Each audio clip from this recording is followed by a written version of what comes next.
Ooh, child. Ooh, child. Can anybody hear me? Can anybody hear me? Ooh, child. Ooh, child. Can anybody hear me? Can anybody hear me? Ooh, child. Ooh, child. Can anybody hear me? Can anybody hear me?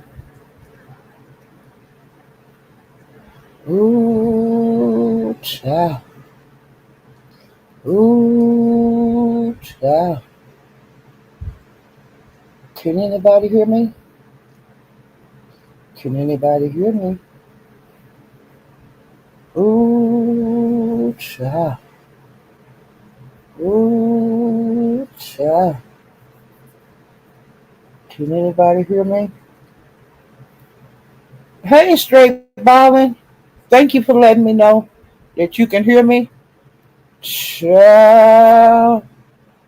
Hey, True Black. Hey, BW. Hey, I am Tequila. Child. Oh, they've been cutting up over there in that Mo 3 sector this morning. Do you hear me? They've been cutting up over there in that Mo 3 sector for days, honey. Well informed. Child. I have had a hectic morning and I have loved every minute of it. Oh my God. Child. And the night I named this here. BW, you been over there? Yes, they have, child. They've been acting a fool over there. I had to come live because I didn't want to get busy, okay? And I missed a whole lot of shit, okay? Yesterday, I missed a whole lot of shit, okay? And I woke up today, ate my breakfast because I didn't want to, be hungry. Because sometimes you get off into this shit, you, I forget to go in the kitchen to get me something to eat. Well, child, they've been showing they asses over. They keep me on the edge of my seat, and I love it. They keep you on the edge of your seat. It's always some shit going on. I mean, it's dramatic all the time. Hey, Shakila, it's like dramatic. It's some kind of drama, and see, that's what I like. I like. I don't like the you know. Okay, I don't want to look at like on TV. I I like horror. I like zombies and stuff, something to keep you on the edge of your seat. I don't like a love story. They okay every once in a while, you know. And I like westerns a lot, but they keep you on the edge of your seat if it's a good one. But yeah, over there in that damn O3 sector, it's always some bullshitting going on over there. Hey, G Parrish, I ain't gonna forget you today. Hey, 3,000 degree. Woo, y'all, just while ago, I'm telling you, I woke up. Well, I'm just saying, I woke up late this morning, which sometimes I do that, but you cannot really sleep when over there in that goddamn O3 set because you're gonna miss some bullshit in it, okay? And now I usually start with the beef sector stuff, but child, I got to get right straight to the point on this storyline, okay? Okay, because I had to sneak over here and go live because it's getting ready to be some shit on to another channel and I'm missing it. Oh my God. I have had a wild couple hours.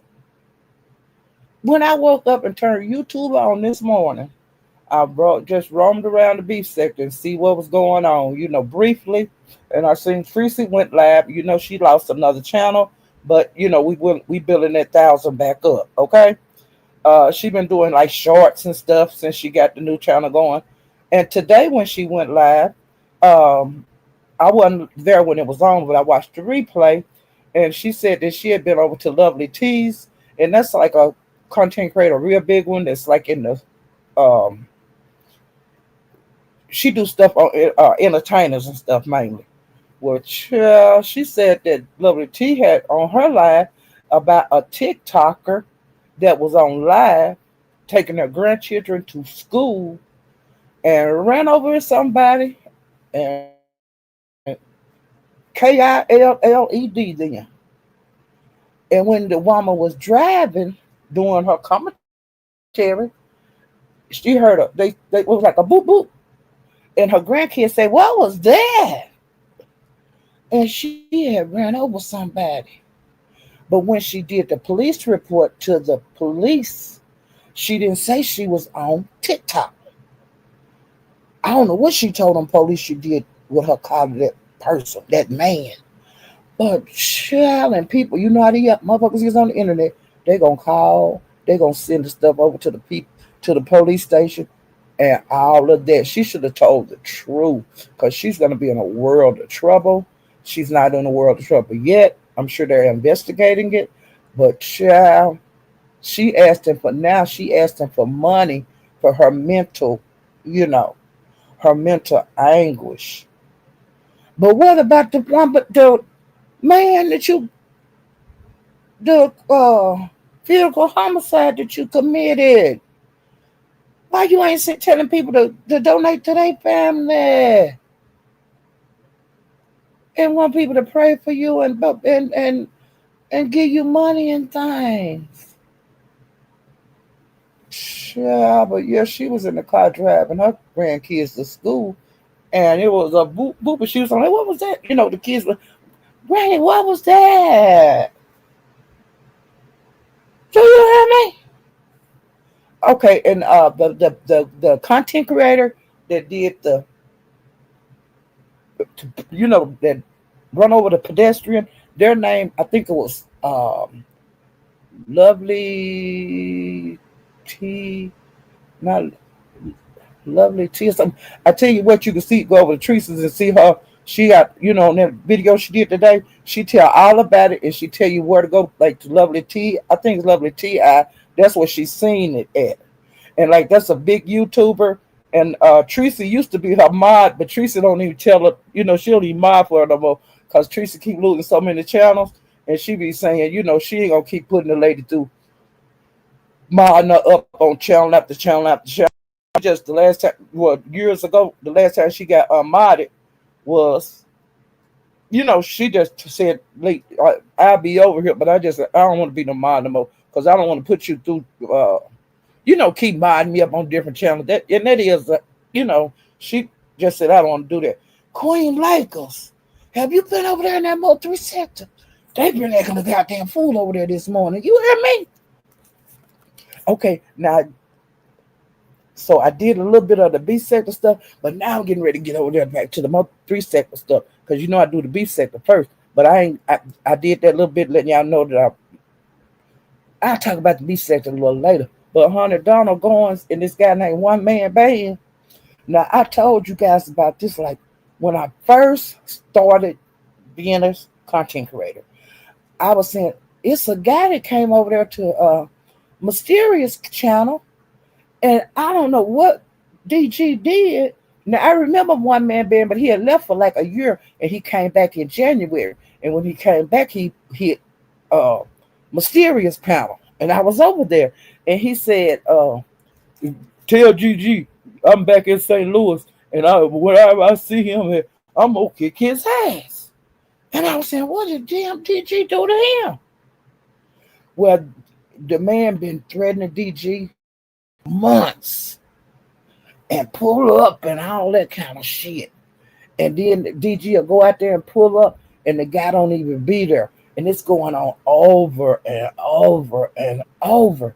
And so lately, they've been kind of doing, you pull up and then you gone, and you pull up and I ain't there, and all that's been going back and forth like ping pong ball. Okay, so everybody got used to them. They yeah, when I'm gonna pull up and we ain't gonna see nothing. So we got into that mindset. Well, I'm not gonna say we. I'm gonna say I got in the mindset that they was playing like rooster, who the biggest rooster. You know, just clowning. Throwing up dust out there, but ain't nobody touching nothing.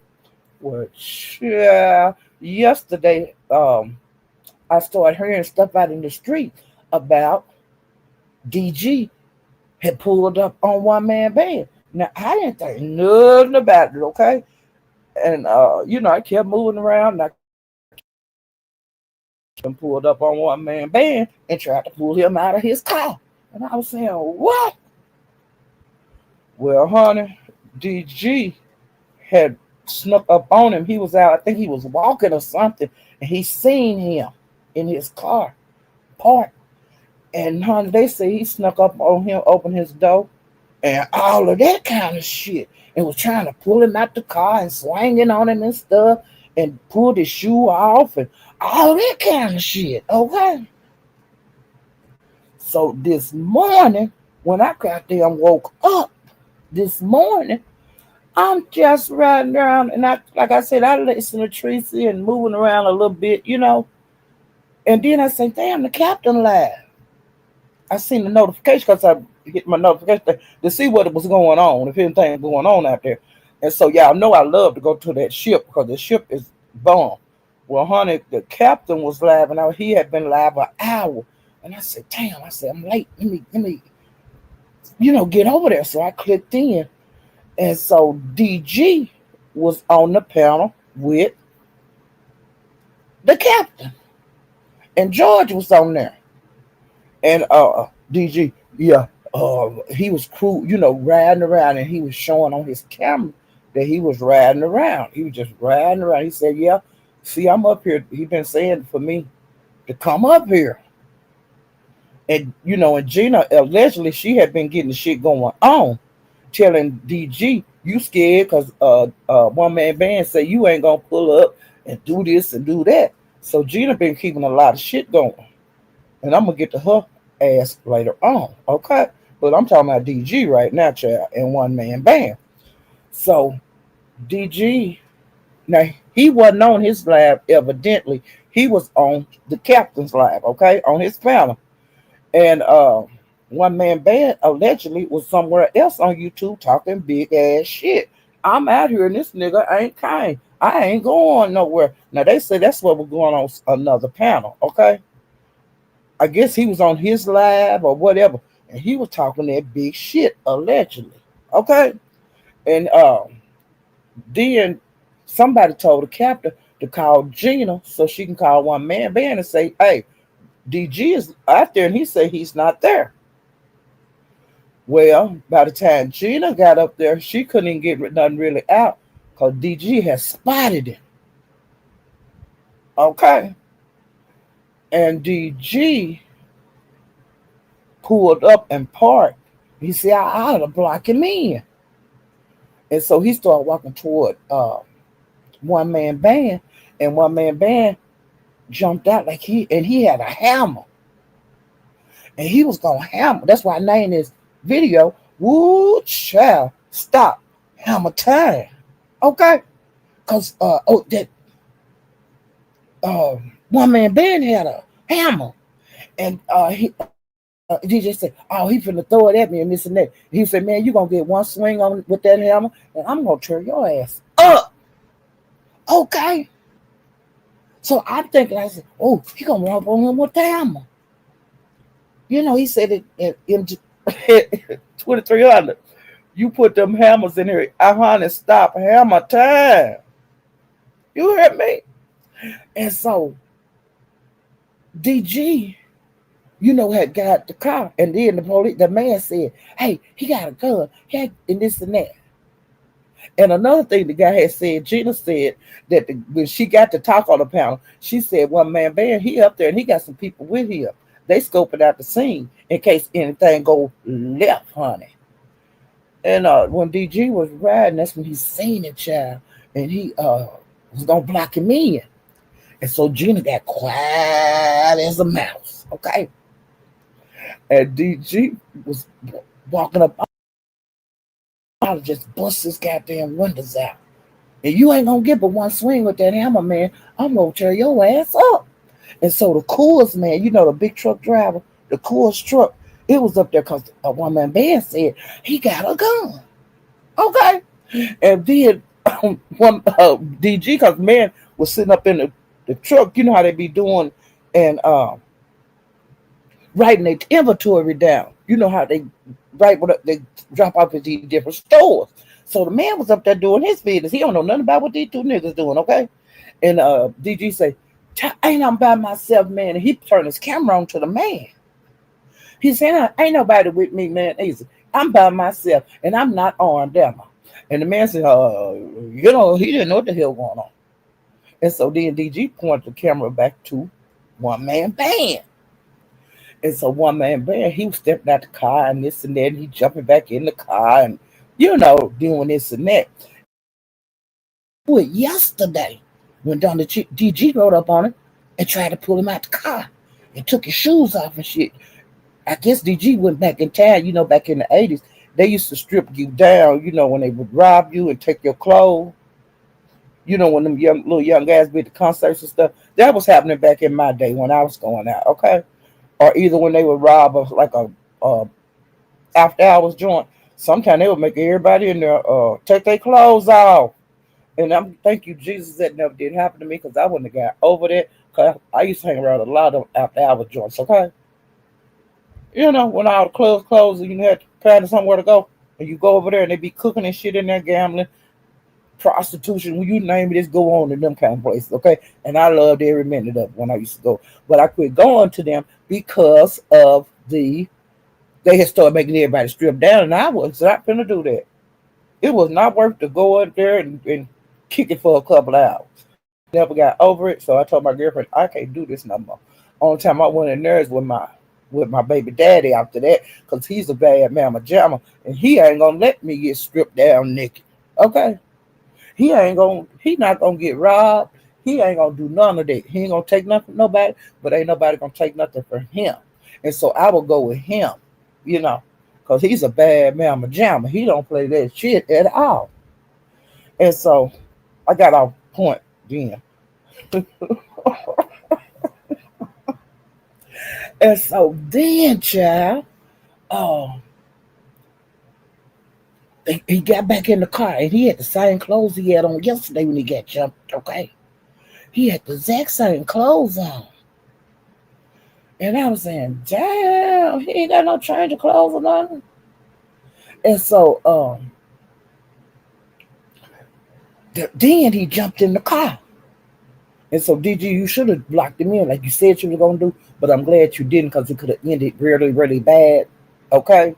So I have no problem with you not blocking that man in. Because, sometimes when you get in a corner and somebody got you and you already scared, some bad shit could go on because a scared person will kill you.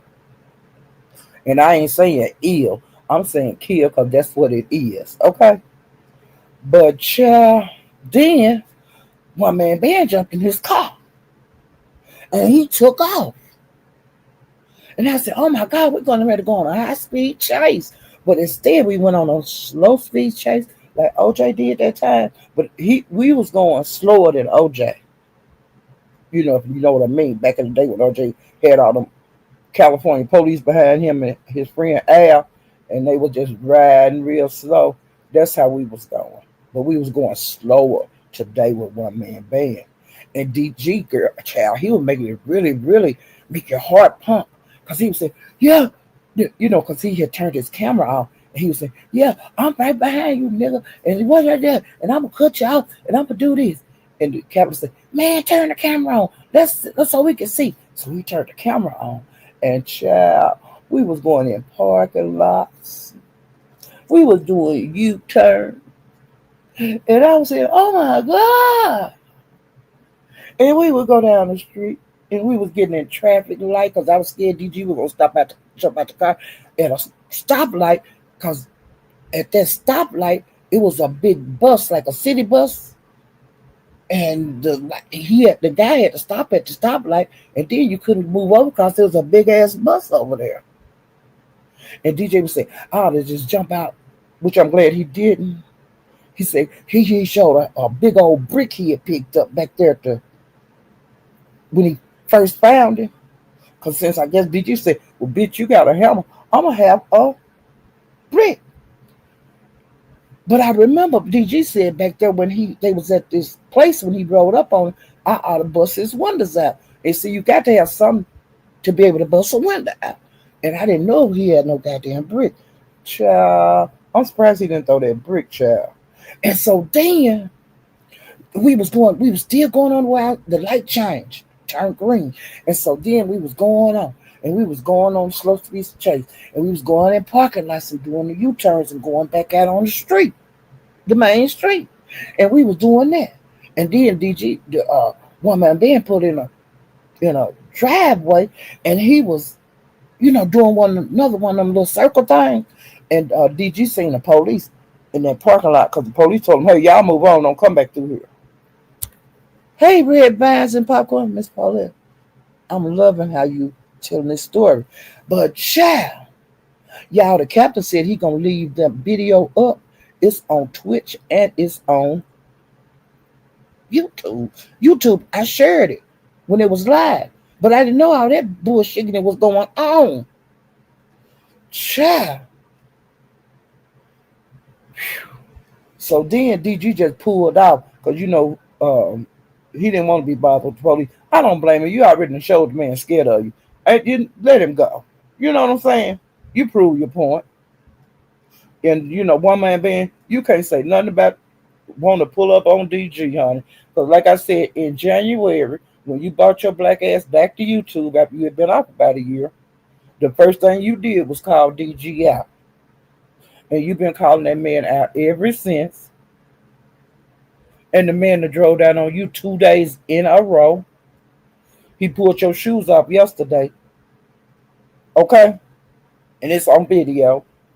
And today, you was over there talking that bullshit and wherever you was at. And he rolled down on your black ass again today. Now, they say that's the third time that y'all actually had, like, one-on-one looking at each other. They said that's the third time that man did you like that. So you need to shut the hell up. Because DG was over there going hammer when after that went off. He said he tired of EMFers messing with him. He said that he tired of being called out. He said he a man. And he said that go for anybody on here. Y'all not going to play with me like that. Miss Paulette, totally agree with you. Articulating me the way you're telling the story. But child, DG said, I am tired of this shit. I'm a man. He was screaming like that over there at the Capitol. And ain't nobody go act like I ain't no man. You ain't gonna talk about what you gonna do to me. Okay? And he said that go for anybody out there. You call him out, he coming. Because he tired of this shit. It done went on long enough. And he was talking that bullshit over there on the Capitol. And so then the captain, he had to go because I think he was going to get his hair done. I don't know what the fuck he was getting ready to do, but it was something pressing that he had to do. He had to leave. And so he, and he sent his crowd over to DG's. And so I started running over there to DG's and I said, nah, bitch, if you're going to go live, you may as well get your live out the way because it's been some days since I went live. Because like yesterday when I was going to go live, my hair went live. And so, of course, I'm going over there to my hair. I went over there and I had a good time. Even got a child and I got jumped over. I hadn't been getting jumped out here, y'all. I've been fighting two bitches at a time and shit like that. Okay. And Gina been calling me out all over on the 3 seconds, which I crush her every time. Y'all, she done got down so bad, she done started stealing penny candy out the store. And if the people that's older, y'all know what penny candy is. You know how they used to have them little penny candies up there about that's a single piece of candy, okay? They used to say a penny candy back in the day. You very seldom see. It's not called penny candy anymore. It's like quarter candy. They have a little thing, one individual you can get. Or it might be 50 cents now. I don't know. But she was went in the store because she can't go back to the other stuff. And so she went to it's another convenience store she go to. Well, that bitch went in there the other night. Now she got up late like 4 o'clock in the morning, and y'all know I told you about how she be getting up out of her bed. No, I don't think she ever go to bed, but she be roaming through the house, and she'll walk to the store and shit at that time of morning. And I told her ain't no way in the world I'd have no man in my house. I would be too scared to go out there and walk in the streets. That's stupid. But she do. Night she rode to the store, and before she walked out the house she said, let me get my wallet. And so she went and allegedly she rode to the store, and when she went in the store she picked up some candy, and it wasn't no penny candy. It was like in a the regular size a bar or whatever, how you get candy bars or whatever. And she got that goddamn candy. Now we seen her pick some shit up, but we didn't see her put no shit down, okay? Because sometimes you pick up something, you just look at it and turn your mind and put it back. I don't want that. You put it back. Well, this bitch gonna put. We seen her pick up some shit. And we seen her walk past the counter, and then it was a slot machine over there. Because in Vegas they had them slot machines everywhere. You know, and she hollered, Breeway, can you send me a cash app so I can play the machine? And I was saying, bitch, he ain't gonna do that. You know, I see him that 50, 11 times when you even at the casino, when you don't go where you don't go no more because you ain't got no more goddamn money. Because it take money. You know what I'm saying? And Broadway didn't even answer. So then she walked out the store and got in her shit. And some people just started in the chair. She stole. She didn't even go to the counter. She's stealing. And she was like, oh, I ain't stealing. And everybody was saying, yeah, you will stealing. You stole. You didn't go to no counter because she's so YouTube out. She show everything. Every time she go in the store, every time she go here, every time she go there. She walked by the goddamn counter, y'all. That hoe got in her car at 4 o'clock in the morning and went to the store and stole some goddamn candy. Okay? Dumbass hoe. Lord Jesus. It's been on and popping, and I've been loving every minute of it. Okay, that Mo 3 sector, honey. I am hooked. They got me hooked. They got me lying, and they got me single. And I don't even do them little short lies when I come over here and tell y'all what the fuck to go. All I do is, honey, you don't watch my community wall. You don't run your black ass over there when the shit live. That's on you. Okay? And so getting back to the point about me getting jumped yesterday. So I was over there at Broadway's and stuff, and it's a story to go to this. And so let me get to that story. So we was over at Broadway's the other night, and we had been over there for like 6 hours. Good show. But he had to clean his stuff up because he's doing promotion now. And he's doing promotion for a band. So we can't be up there calling each other, all kind of bitches and black holes and nickels and your pussy stank and all that kind of stuff. And dick in the booty nigga. We can't use that kind of language because he's doing promotion. Okay. Well, it was just a regular live, good live, regular live, different subjects. Well, later on in the live, somebody dropped in the chat and said that something about the Mo 3 Day stuff, okay? Because they have like Mo 3 Day in June over in the Mo 3 sector, and then they have like on like November the 11th. That's the day that he was murdered. Okay, so they do functions on that day, like picnics, outings, stuff for the kids, like giveaways for school, uh, Thanksgiving stuff, all that kind of stuff. And so they had did that. And so I wasn't hearing very much out in the YouTube spirit like before Broadway come on, because Broadway come on late night. And so I had been moving around the Mo 3 sector, and every once in a while I hear something about Mo 3 function and this and that. And they wasn't making a big deal out of it or anything. And then so when they just haven't been making a big deal out of it. I would hear stuff, but it was like I didn't hear stuff. and see that. But I'm just saying, on like on the Mo three sector, it's a lot of people that's not from the Mo three sector that's over there that don't. I don't really talk about Mo three a whole lot, okay? Because I'm not. I don't know what happened. Like all that kind. To me, I don't feel comfortable reporting on a lot of things concerning Mo three. So even though I'll be over there November the 11th, that's just another day to me, okay? So the content creators that I go to, they are more like that. They don't really. Mahaya, he reports on Mo three stuff, but like Broadway don't really report on Mo three stuff. So that the circles that I move in, some of the people that I support over in the Mo three sector, they ain't they don't discuss like Captain. He don't discuss Mo three really because he came later. And I'm sure he don't feel real comfortable talking about something you really don't know about. So I understand that. Well, now 88, now she all up in it, like she was at the functions, Cream, Skull, all them, they was there. Rainwater. And so later on in the live, like we had been on about 6 hours, somebody dropped in the chat, and then Broadway looked at his phone and he had a message about something that was going on, like at the function, like it was going on, like it had just happened. And it was concerning Cream and it was concerning Scope. And so Broadway said a little bit about it. He said, but I don't want to talk about that on this live because this is my promotion live, and I don't want to put no BS on here. And he said, y'all, should I stop this live and go live on another live? Because he didn't want to.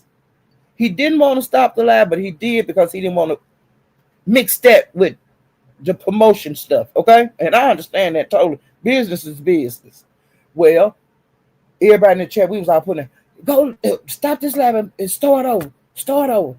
So he decided to start over. So when he, between his live and him coming back on, because sometimes it takes a couple of minutes to come back on. They might have to use the bathroom, go get something. People have things to do in their life.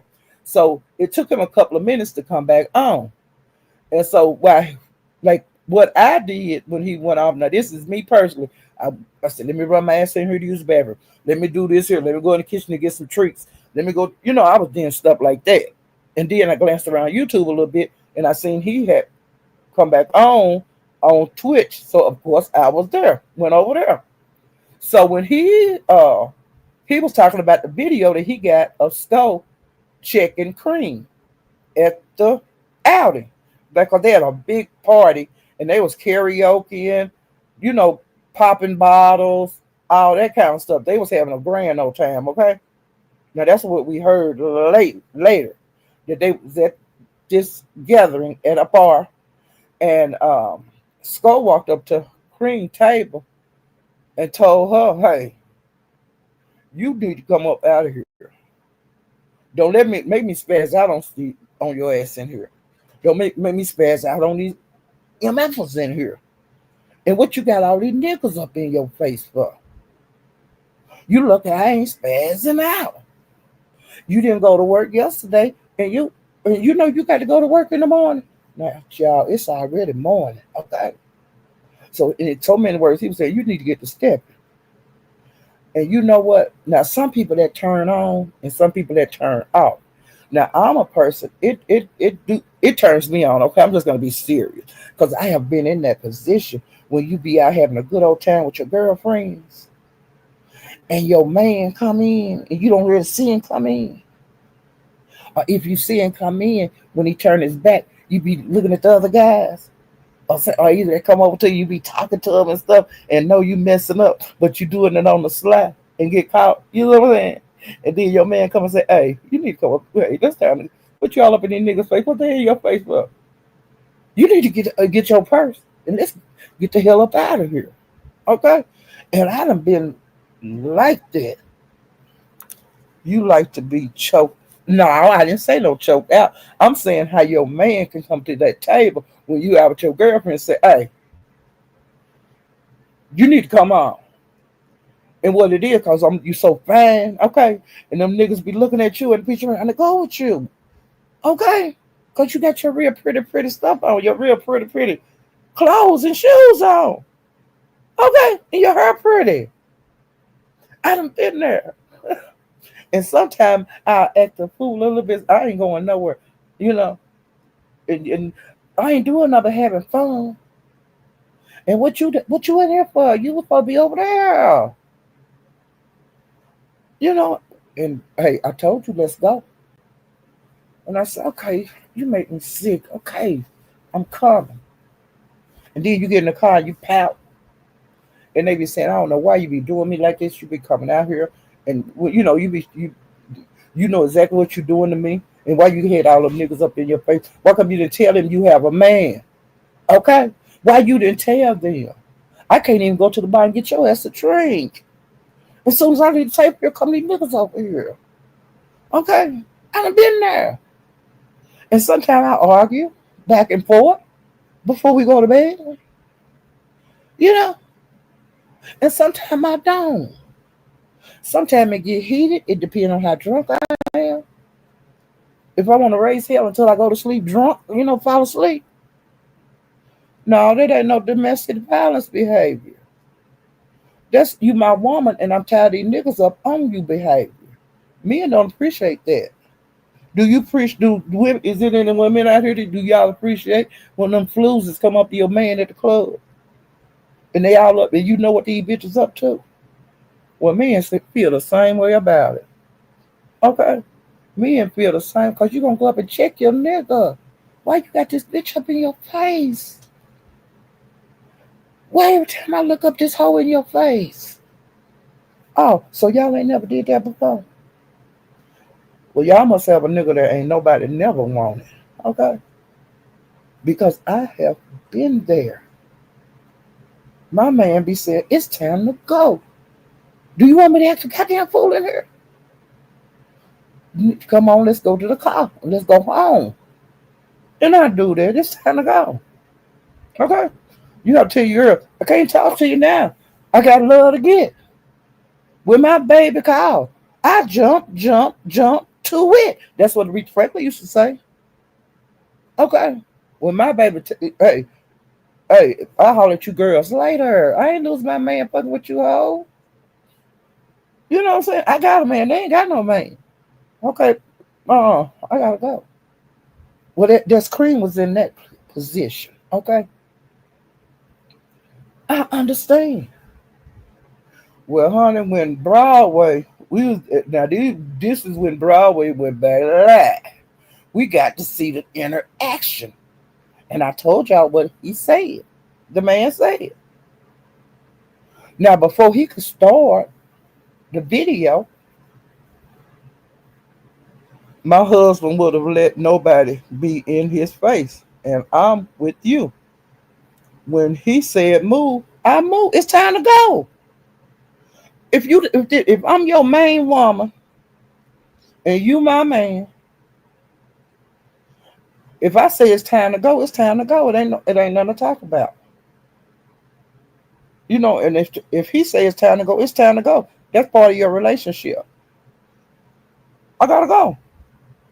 Now, if you ain't never been there before, pity you, baby. But when my man tell me it's time to go like that, it turns me on.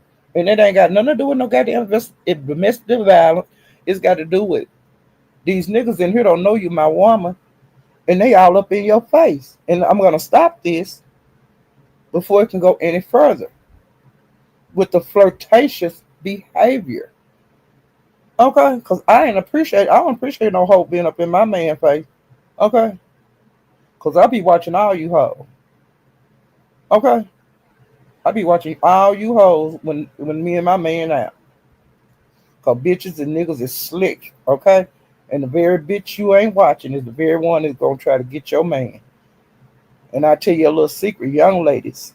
Okay, when you be out with your nigga, you watch motherfuckers' eyes. You watch his motherfucking eyes, and you watch bitches around eyes. And who locking? Because your eyes don't lie.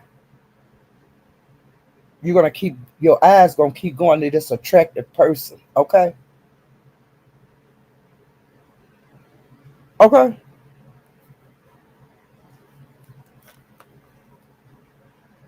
It's just disrespectful. My dude, it ain't like he said, Paulette, get up, let's go. No, it's not like that. They coming over here and telling me in a nice way, Paulette, it's time for us to go, you know, and I don't like these niggas up on you. And so I ain't got to ass jump you kick somebody ass up in here. Cause them niggas don't know you my woman. And I don't like men that don't tell me. I like to get checked, okay? Now, yeah, I might not like to get checked. I like my man to be the. I like my man, okay? If you are weak, I don't like weak men. I like my man to tell me, be in control. Now, I'm a person, I'm going to take control. I like a man that let me do it like I'm calling all the shots. I don't like to call all the shots. I want you the boss. I ain't got no problem with that. But you let me be the goddamn boss, I'm gonna run over your ass. And that's the facts of that's me. Okay? If you let me run shit, that's wrong. Cause I'm gonna run it. I'll run it. But I want you to be in control. I wanna feel safe. I wanna that shit. I know my man gonna do what he's supposed to do. I don't have to worry at all because he's the man. I don't want no man that I can run over. I them the kind that attracted to me. And I'm being for real. Them are the kind of men that are attracted to me. And the ones that take control ones that let me know, no, you can't do that, with their eyes. They ain't got to say nothing to me. Because that's the kind of communication I love when I can look at my man and he know if I'm okay and if I'm not okay. Okay?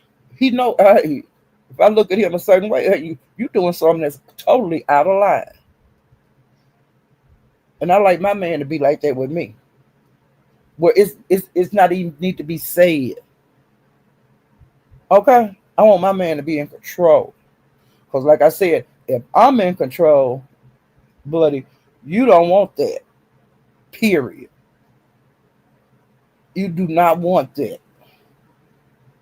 at all. And I get them kind of men. Easy. And they bore me. I don't like that. I don't want a man that I can control. I think it need to be equal, but I want my man to be in control. And I be doing everything, everything a woman's supposed to do. I do what I'm supposed to do. I love babying a man. I love that. I love doing for them more than enough. But I like to be more than enough done to me. If I pamper you, I want you to pamper me. And that's not too much to ask. To be more, I want to be more than comfortable. I want to come in, I ain't got nothing to really worry about when I come home. I want to be, when I come home, if I'm having stressful, if my body's stressed and tense, he could tell and he know to touch me, how to touch me, to calm me down. I want him to know that when I come home, I have to just relax. I have to relax my mind from work. I don't want you to tell me nothing about nothing serious right now. Give me an hour when I walk in the house to unwind. I have to unwind. And then I do then hey, the party over here. You know what I'm saying? But let me unwind. But men that know me know that. Just little bitty things. That don't cost no money to let me unwind. That don't cost me no money to let him to go in there and do me a bubble bath if that's what he feel like I need. You know? What's wrong with that? What's wrong with a man knowing exactly your mood when you walk in the door after a hard day's work? What's wrong with me knowing when he walk in the house, I know his mood? What's wrong with that? That's what I do. And like I said, I spoil my niggas to death. but I want to be a man and appreciate it. Like I appreciate them. You appreciate me, I appreciate you. Let's do this shit together. Let's make this voyage that we're on as peaceful as possible. Okay? It don't have to be rocky every goddamn day. Everybody gonna go through rocky time. But I don't want that shit every day when I come home. A bunch of bullshit in it. After dealing with it 8 hours at work, dealing with bullshit in it. But let me get back to this, because y'all know how I do it. I just go all the way to the left. Okay, so if that don't turn you on, that's your business. But shit like that turns me on. Okay, and when he did that the other day, I didn't see nothing wrong with it. He was just, and y'all, I think the place is closed like at 2 o'clock in the morning, the clubs and things like that. Um, it was late. I don't see nothing wrong with that. Some of you like to do that. And it is what, like I said, cream light skinned in that dark ass club. Her skin is glowing after them lights, those stroming lights. Her skin popping, her hair popping. She got a big ass booty. Every time she walking, niggas gonna look. And she probably had on something tight, tight. You know what I'm saying? I understand. I've been there where she was at. I've been there. A nigga sliding up to the table wanting to talk to you and buying you drinks and all of that. The wait, hey, come here, ordering drinks, for you and your girls and all that kind of stuff. Been there, done that. And like I said, I'm sure, and then both of them started saying, no, that ain't my man and this and that, which everybody know they mess around. But for him to do that, he showed all them bitches that's over there in that Mo3 sector, who his woman is. He done went along with this shit long as he can, and he showed a weakness, and I loved it. He showed he was weak. Okay, and y'all, they say he wasn't in there 20 minutes and did that, and I said, look at old Sco. He didn't even go live the other day, like last night. He didn't even go live, y'all. Yeah. He didn't even go live because the men seen it, and the women did too. Because he didn't care nothing about her, he wouldn't act like that. Okay? He showed he care about her. Okay? Because they don't live together or anything like that. And they both, that ain't my woman, that ain't my man. They still playing that game and been together for years. They've been together for years. He showed how much he cares about her. And we don't know how she was acting at the club because they said that the drinks were flowing, and he should know his woman. She might have had a little bit too much to drink, and not being aware of how all these niggas coming over to you. You never know.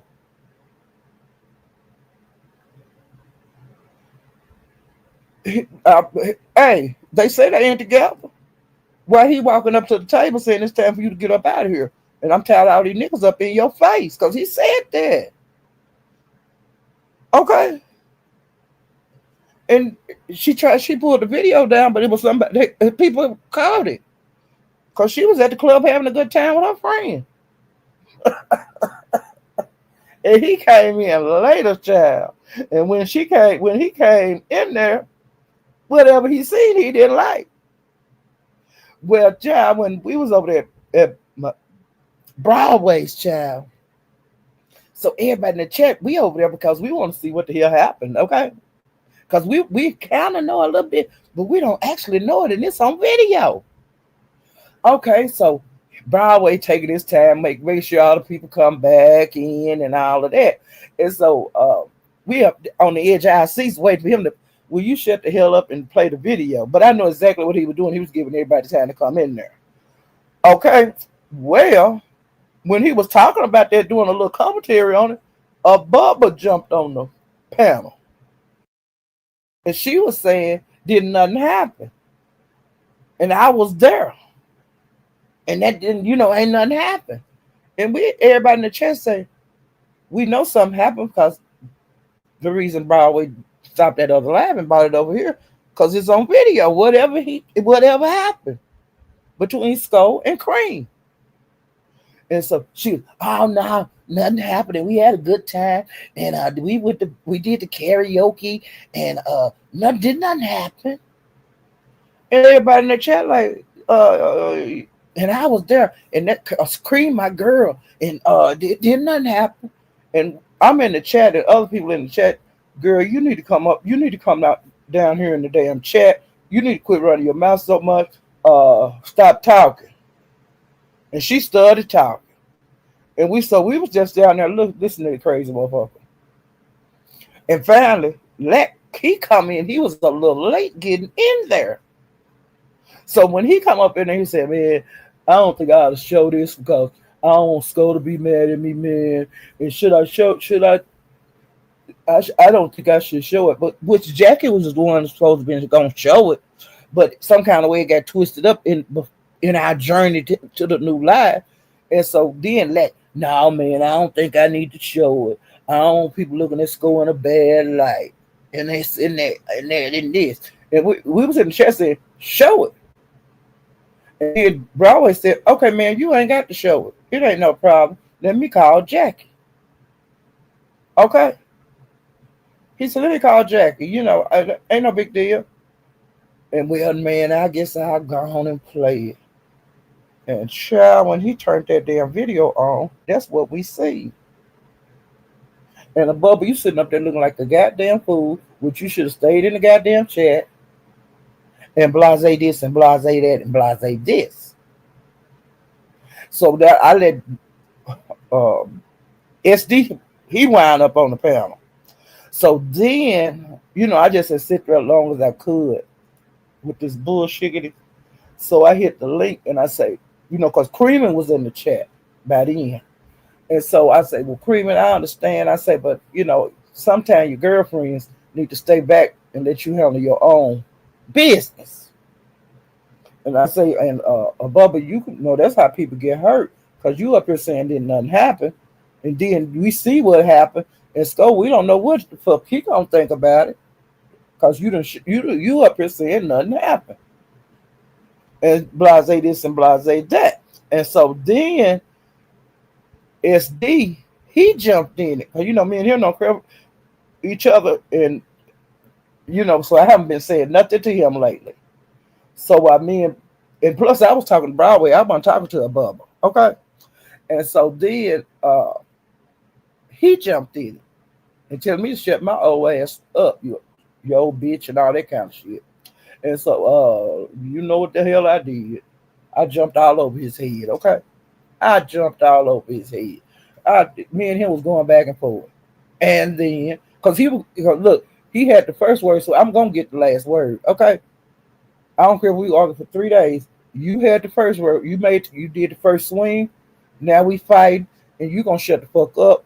This the way this argument going to be ended. This way I feel like it. I'm going to have the last word. Well, then a Bubba jumped in. And then they started calling me a sidewalk hoe. And then, come in my mind, I was saying, oh, I'm so happy that, I got called a sidewalk hoe. But I couldn't act like I liked it, okay? Because he made a new name, because it's the sidewalk hoochies. It's the Golden Girls. And see, I'm a Golden Girl. And it's the Chain Gang. Wait a minute, the sidewalk gang. Then, them the men. And the women is the sidewalk hoochies and the Golden Girls. Okay? And so I'm a Golden Girls. I didn't know that I was a hoe. So y'all was saying, oh, child. And so y'all, now we got the sidewalk hoochies. Now, it's the sidewalk hoes. And that's what I am. And I'm the leader of that now. Okay, because the way it go, you be a hoe first, then you a hoochie, because you coming out of your whoredom, okay? And then you a Golden Girl. And see, I'm training the hoes how to be a hoochie. And if you're a Golden Girl, when you're an older lady, when you come over to the sidewalk, I'm gonna have to get you out of your whoredom to be a Golden Girl, okay? It's steps to this shit, all right? And so I'm glad we have this new classification, and we came to an agreement at Hales after that, that because they were saying you go from a hoochie to a hoe, and then from a hoe to a golden girl. But no, you be a hoe first, because that's when you out there hoeing around. Okay, then you a hoochie because you're trying to settle it down from being a hoe. You was a hoe out in the streets. Everybody knew you was a hoe. Then you go into a hoochie. And people they say she used to be a hoe. Okay, and then you be a golden girl. Well, yeah, she used to be a hoe, but she in church now, and really a hoe, but she don't show everybody she a hoe because she got grandkids and shit now.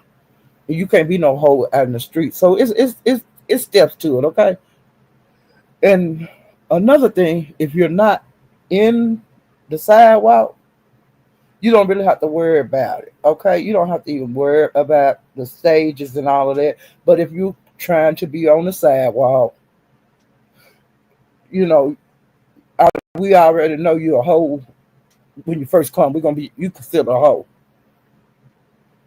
You can't just go to being a golden girl. You can't just go to being a hoochie to a golden girl. No, it's steps. So we came to an agreement over there the other night, since we got a new category that I'm over the hoes.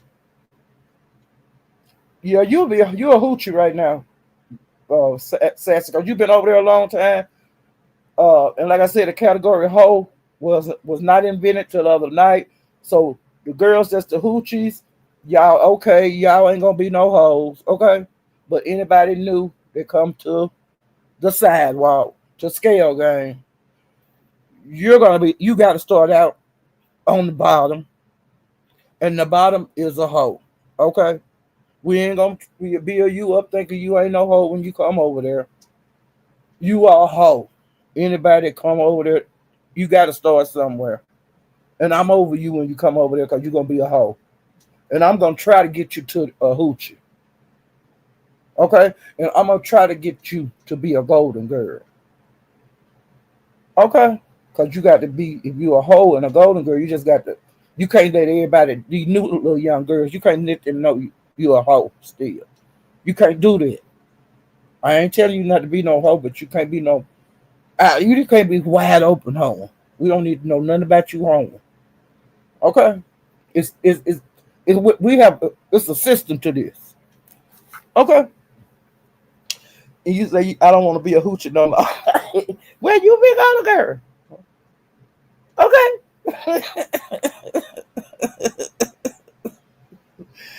Got to start at the bottom. Yeah, you got to start at the bottom, bitches. But like I said, that category was mentioned. We have a new category because I was called a sidewalk hoe when I was attacked by SD and a bubble. And then the way I got them bitches off of me, I was saying, oh, y'all double team that motherfucker out here. Just how y'all gonna do me? I would take two of y'all. Oh, this how we doing that. This how y'all gonna do me in front of all these people?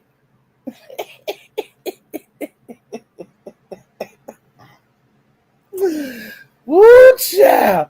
And then while we was arguing, it came out. Now, Lack is a sneaky ass nigger, okay? Now, we ain't knowing Lack that went live between the break from the promotion video that Broadway stopped so we can get to the bullshitting. Lacton went live through the commercial, the intermission, y'all. And he done put 10 on 20. Okay? Somebody came in the chat and said that Scope put feet and hands on Cream. Now, we didn't know his fool that went over there and did that. We didn't find out about that until way later over there at Broadway, child.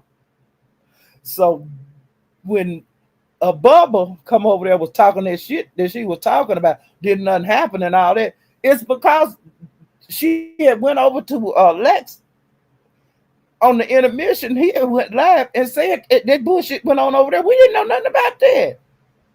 Because didn't nobody say nothing about Go putting hands and feet on yeah, it was that's the goddamn miss. That's a misunderstanding. But I'm just saying you have to be careful moving around YouTube because it might some things might get settled and some things might not. Cause the bubble, she was coming to me saying, "Why you all up in that business? What you worried about it for?" And I was saying, "Hell, it's on YouTube." You know, me and her like that, which led to SD jumping in it and all of this.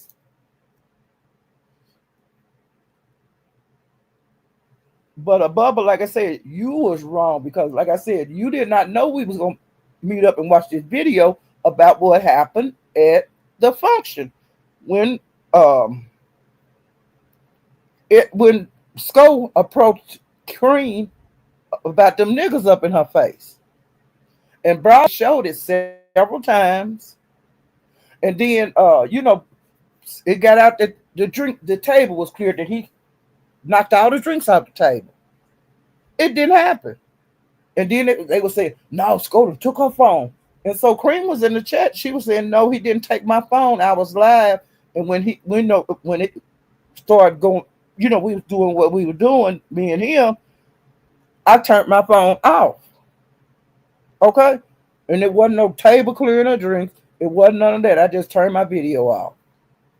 But see, that stops a lot of stuff. Okay? And so, like, as I move around YouTube, if I'm on a panel or if I'm in the chat, if they saying that Sko took her phone, I said, no, Cream was in the chat. She said Sko did not take her phone. She turned her phone off. So that stops stuff from getting legs and growing. Okay? And child, that was the biggest damn mess. No, wasn't that a mess? But then, like I told her, Bubba, you the one say didn't nothing happen. You said didn't nothing happen. And we watched the video. Oh, so him saying to keep these niggas out her face, that ain't nothing. Oh, him saying he gonna spaz out. Oh, that ain't nothing. Okay. So that happened, child. I was, and then they were saying, you at the sidewalk gang and this and that, and you need to stay on the sidewalk. I was saying, what the sidewalk got to do with this goddamn conversation? Why y'all throwing the sidewalk up? The sidewalk ain't got nothing to do with this. That's what I was telling the barber.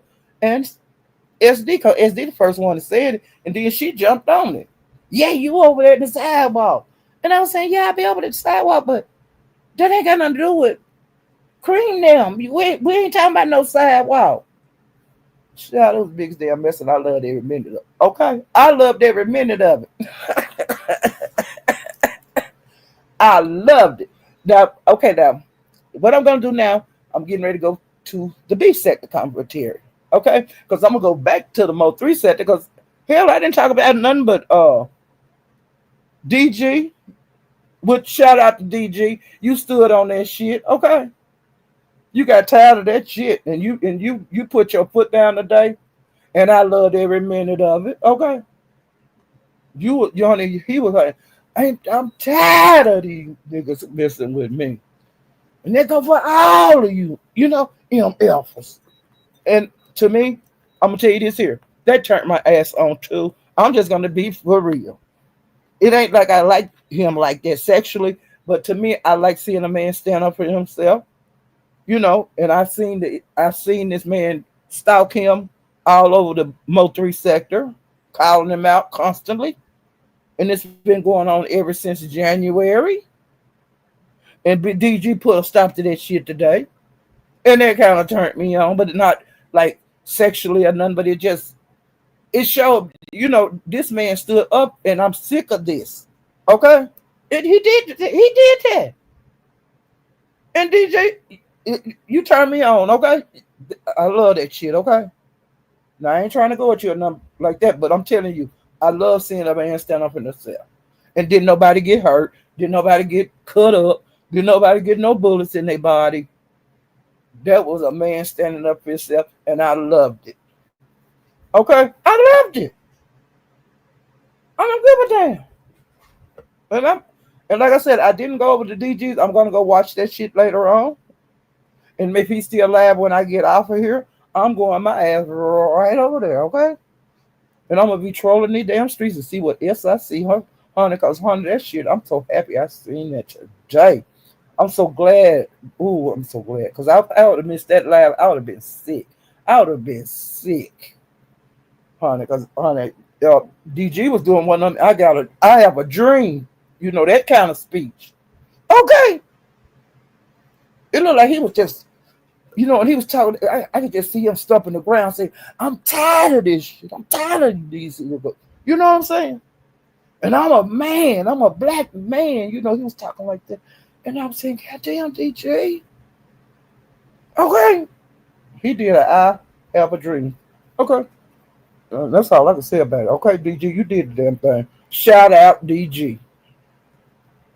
Okay.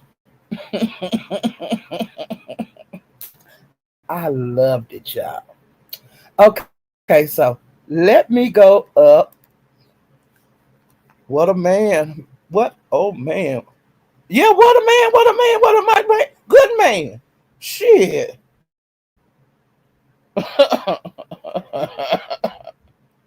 That shit turned on. I ain't. That's all I got to say. I already got what turned me on, and that kind of shit turned me on. Okay. All right. So now I'm getting over here to the beefing sector, child. And so I'm letting y'all know the pastor having that banner contest. Um, I think it's gonna be a success because really the donations are coming in for it. You know, the pot up to like $700 and some dollars. Now for the winner or the winners. Um, he got 500 out top child, and Pastor been all in Belks, all in the mall. I've been loving it, but this ain't nothing new. The pastor shops, and he is a thrift shopper. He's gonna pay the less money for a nice shirt as possible, okay? And they're doing the clearance sales and all of this at all them stores, and he going in all of them. I think he started at J.C. Penney's a couple of days ago, and then he went to Belks, he went to Kohl's, he went everywhere, okay? And he was a patient shopper. He's pick up the product, look at it, tell you the prices of things. He looked at purses because I think he gonna do another giveaway. Uh, he looked at the Louis, Burks, and all of that kind of shit. I loved it. I love shit like that. And he was just a. But I'm getting ready out of here because, he was like that. They ain't got nothing. I done looked at. They ain't got nothing that I want. And he went to Ross. He went to Burlington's. He was just moving around, okay? And I loved it. And he was talking about other stores that he's gonna go to. And I'm a shopper. I like looking at people. I like what he was doing. Um, like I said, he's a thrifty shopper. He's gonna get what he want at the cheapest possible. And I don't see nothing wrong with that because I do that myself.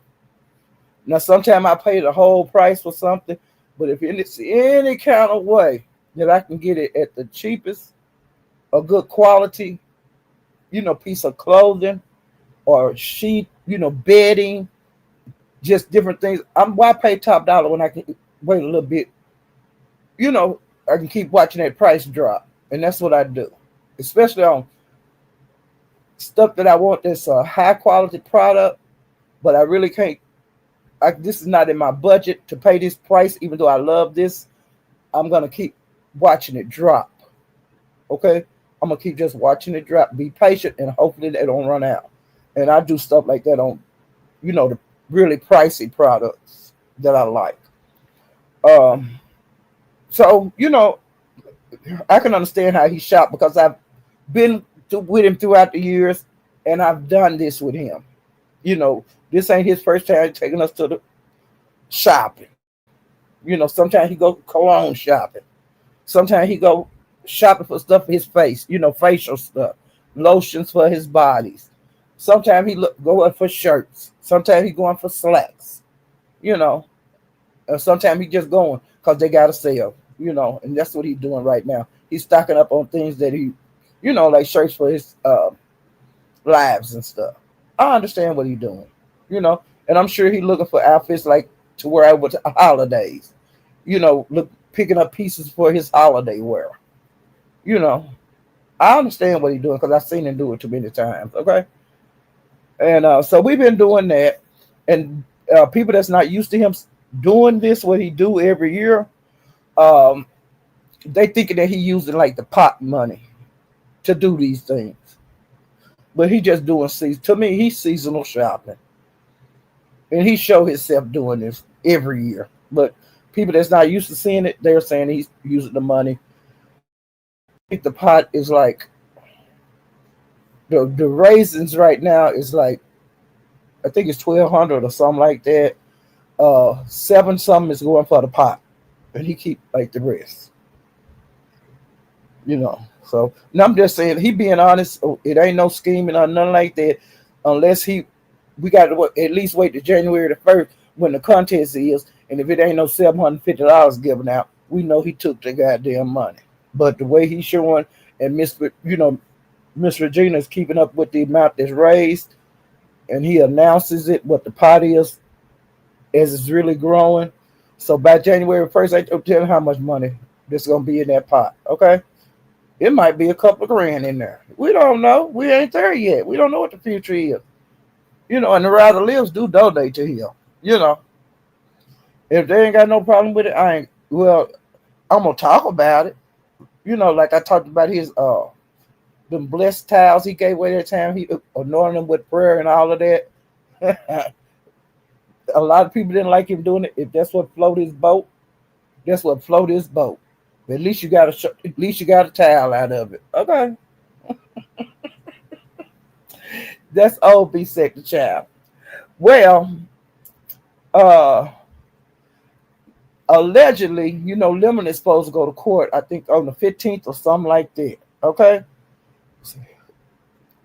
Now he allegedly he's saying he ain't got to go no damn court. But the people on here in the sectors are saying he do. And these people are saying they're gonna go. Okay. Envy has said that he was gonna go. Ghetto had a big problem out of it. So Ghetto's supposed to been gonna go, and I don't know what he was gonna do to Envy when he got there, but whatever, okay?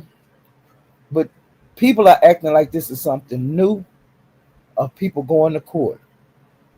When people we just say, okay, like the situation Lemon going through, of people saying they're gonna go. This ain't nothing new to be said, okay? Tracy D, that's how she met Fabe. Because Fabe had to go to court.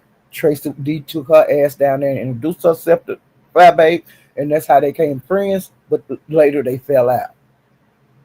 Okay. Um, it's been several people that have been going to court. Now, the first big case that we had of people going to court and sitting outside was when VS had to go to court to be sentenced for jumping on Shireen. Everybody was saying they were going to go. Fabe was going to fly in.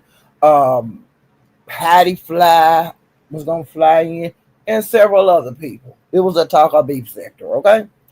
Well, when it boiled down, Hattie Fly was there. And Candy from the black sector. That's back when her and Hattie was cool. They met up and drove to the court. I guess Hattie flew wherever Candy was at, and then they drove to the court in an RV. Okay, they was in an RV, honey. They had camped out, child. They was at, it was like live.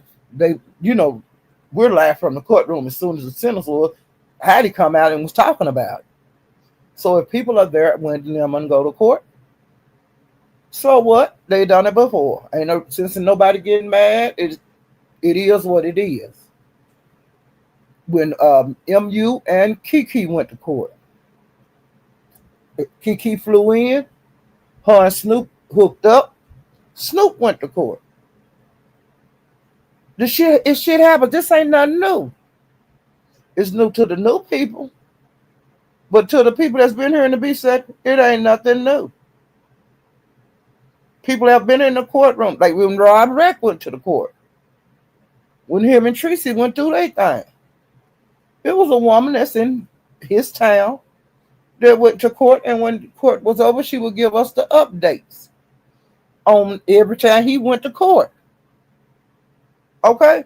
I'm trying to look. I made notes of it. Let me see. Okay, Candy and Heidi, um, Kiki and MU, Rob, Snoop, Sean Bradley. Remember, Kwani flew in when Sean Bradley was going through one of his things. That was before VS and Shireen. That was before then, y'all. Wasn't no big deal made out of that. Sean Bradley, when he went to court, and when he went live, Kwani was sitting in. That's how we find out what Kwani looked like. She was in the car with him. When Rita and Brooke went to court, Davin was there. Davin drove Rita to court. It is what it is. Like when Sean Bradley, I can't think of who he went to court with. Key with the T was there. I think Mama Sippin was there. It wasn't nobody talking about fighting nobody then. So why would Ghetto be in such a fucking uproar? I don't. Ain't nobody been in uproar in all these goddamn years. Ghetto, you need to sit the fuck down. You don't know how to be set to work. You need to sit down and shut the fuck up because you are not beef sector. You need to quit whining like a whore when you get into a beef with somebody. If somebody talk about your kids, you need to handle your scandal. Lemon ain't it ain't Lemon job to come in and protect you. It ain't Lemon job to come in when they dragging your woman that you bought on here. When they dragging her ass, that's your problem. You stand up and be a man. You protect that woman. That's not Lemon fucking woman. Stop whining like a hoe or stay out to be sexual. When Lemon get out there and get his ass drugged like he did the other day, he got drugged from that morning to that night. And he come on here whining like a hoe. Lemon came on here whining like a hoe. You don't want to your black ass out of your lap over in them other sectors and they tore your ass up. Then you been whining ever since then, and then you took your ass over there to Theo to that court shit. Theo said what was gonna happen when she was over there at Jay Wilson. I already knew it was gonna be a fucking. You was gonna get your ass kicked over there, just cause you didn't know it. That ain't nobody else problem. But Theo said about her gonna get Jay done to be up in that court when she was over there at Jay Wilson's that morning. Just cause you didn't know it, that's on you. You be hitting the wrong panels. You watching the wrong damn live. But you the one what took your black ass over there to that court and got body slammed. Then you didn't stop there. They say you was all over YouTube, all over the beach sector that day. Then you wound up at Pizarro and got jumped and stumped again. You and Ghetto got beat up. And y'all didn't open your motherfucking mouth at all. Landlord talked that shit. And this other guy talked that shit. And y'all didn't say a damn thing. And as soon as the men left that panel, you two niggas jumped on Crystal. And that was the low downest move I ever seen in my life. Y'all didn't open y'all mouth to them men that was ragtagging y'all. Y'all didn't say nothing. I was very disappointed in you guys. The way y'all be out here calling these women bitches and all that they name. But when y'all got both was over that panel and got confronted at Pizarro, y'all didn't have a motherfucking thing to say to the landlord. And I can't think what that other nigga name was. Y'all mouth was zipped. Y'all didn't say a damn thing. But when Crystal, even though she do get on your nerve, But you get to call her all kind of bitches and shit, and you and Theto rag tagging her. That was the weakest shit I ever seen in my life. And then you turn around and start rag tagging on Dimples with Ness. I don't get it.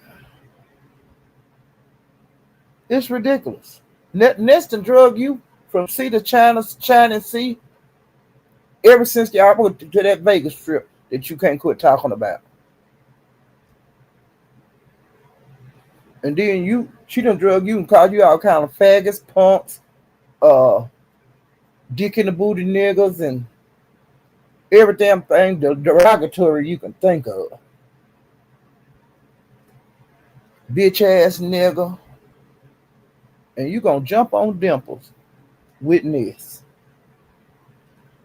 Now I ain't saying don't get Dimples, but to get Dimples for Ness, child, y'all got this shit all fucked up. Y'all got this all fucked up. Now, like I said, Dimples is my girl, but Dimples can hold her own. She didn't need Lemon to get in there. Period. That's some weak ass shit.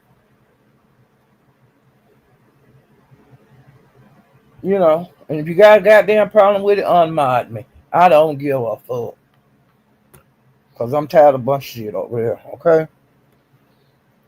Now, Envy on the court situation, the reason that when it come out boil down to it, the reason he going over there is because a sponsor is going to send him an RNY. And I don't blame him. I go too. And I don't see nothing wrong with that. Period. On point. Okay. Now, some people in one of the other sectors where drop or drip them from, you know, that we've heard about their situation about married, got a baby with another woman, all that bullshit. Okay. Well, Envy, of course, you know, if you've been on Lemons, he gonna try to get you to come over there to his live. So he got them people over there at his live. And like I told you guys, I'm not really interested in that story because these is real grown people. It ain't hard to get no divorce. It ain't hard to see your baby. It ain't hard to send a cash up to take care of your child. I ain't got time for that. That's stupid, stupid, stupid. You know. And then they show some pictures of Drip outside laying on his back in a driveway in a gated community, drunk, passed out on the sidewalk in the front fucking yard. Now, what kind of shit is that? It's insane stuff. I ain't got time for that. You know, I had made a bunch of notes on that shit, but I don't feel like that, okay? Y'all, I'm gonna tell you somebody else that's gonna be at the courthouse.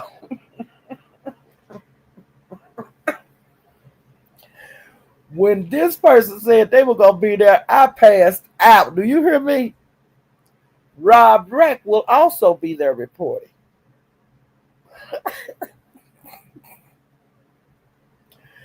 And if that nigga down there, I'm gonna be over there on Rob Reck channel, y'all.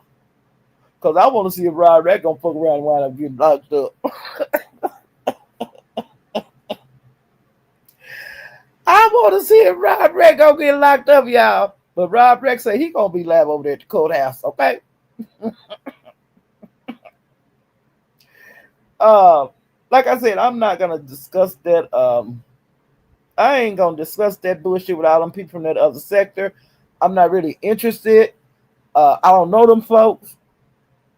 And like I said, I ain't me can't be bothered with that. Okay, now this morning, before I knew Captain was live, I seen the pastor was live. And I said, let me see what the pastor's talking about. And guess who was on the panel? Tommy. And Tommy said that since Pastor been begging, he said he begging, he want a new living room suit because he got him a new yellow man, honey. He could, Tommy got a yellow man in his life, child. And I have been wondering, if I could, Tommy hadn't been really active. I don't know if he's been going live, but I enjoy seeing him on the pastor show today. And like the pastor say, he'll help anybody over there if he won't. It's just a show, and I understand that. I enjoyed them two on the panel today. Um, but then I left there, and let me see. What Tommy was calling his new man, he was calling his new man his yellow bone child. So he must be high yellow child. Him a yellow bone, and he was bragging about that man. A couple of days ago, I had went by pastors, and pastors sent him a threatening email, y'all. Brandon, you know that is totally against the law. Now the pastor might not do nothing about it, but he could. And Brian, I hope you settle down. I don't know what the fuck going on, but don't hang yourself, okay? Because that's all that pastor got to do with that email. Take it down there to the court, down to the police station, and say, "Look, I want to show y'all this. I'm scared for my life or whatever was in that damn email." But the pastor said it was threatening, okay? But he said he wasn't gonna put the law on you. But don't do that shit no more, Brian. Okay.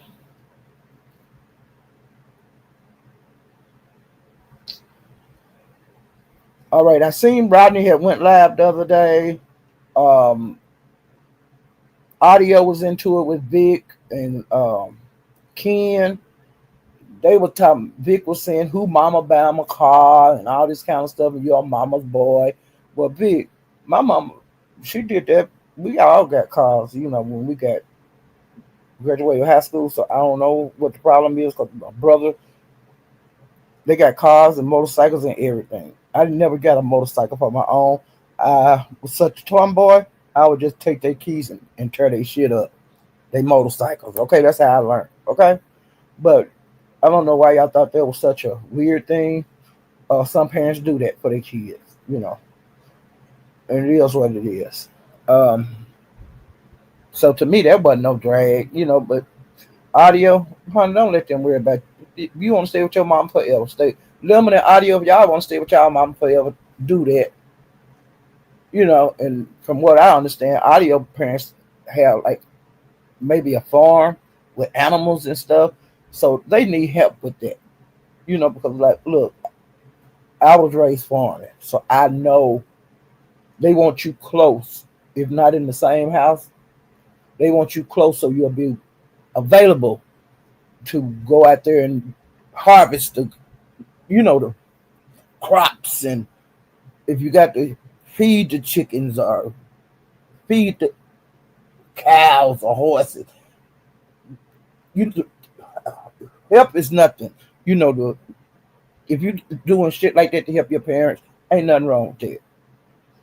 But if you ain't never been in that life, you just have never been in that life. You don't know it takes a lot, to raise animals and to farm.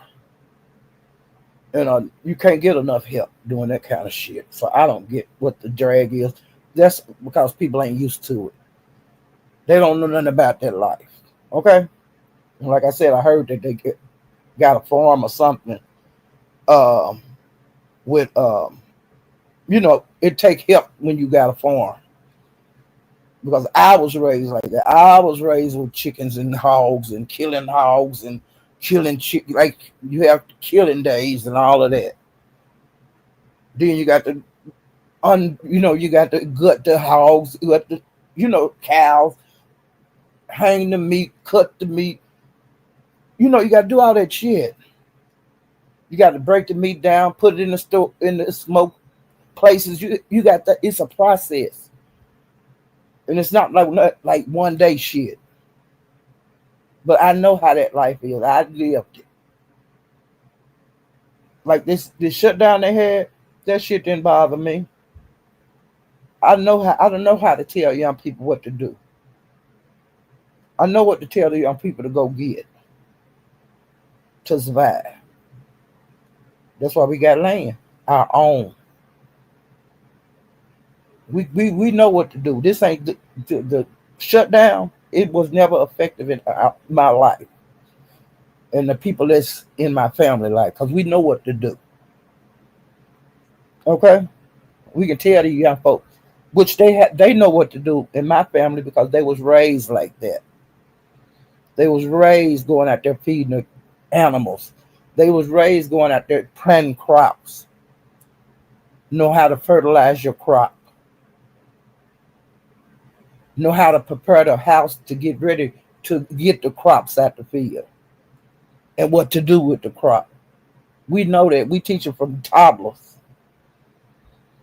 When they can't walk, that we put them in the dirt while we out there doing what we got to do, planting and harvesting.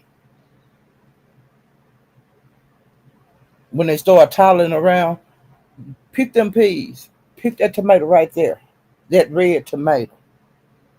No, not that one. That one ain't right. You know, we raise our kids like that. That's how I was raised. Okay?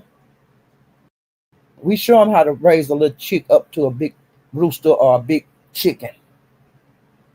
Show them how to go out there and get the eggs. I was raised like that. And I raised my grandkids like that.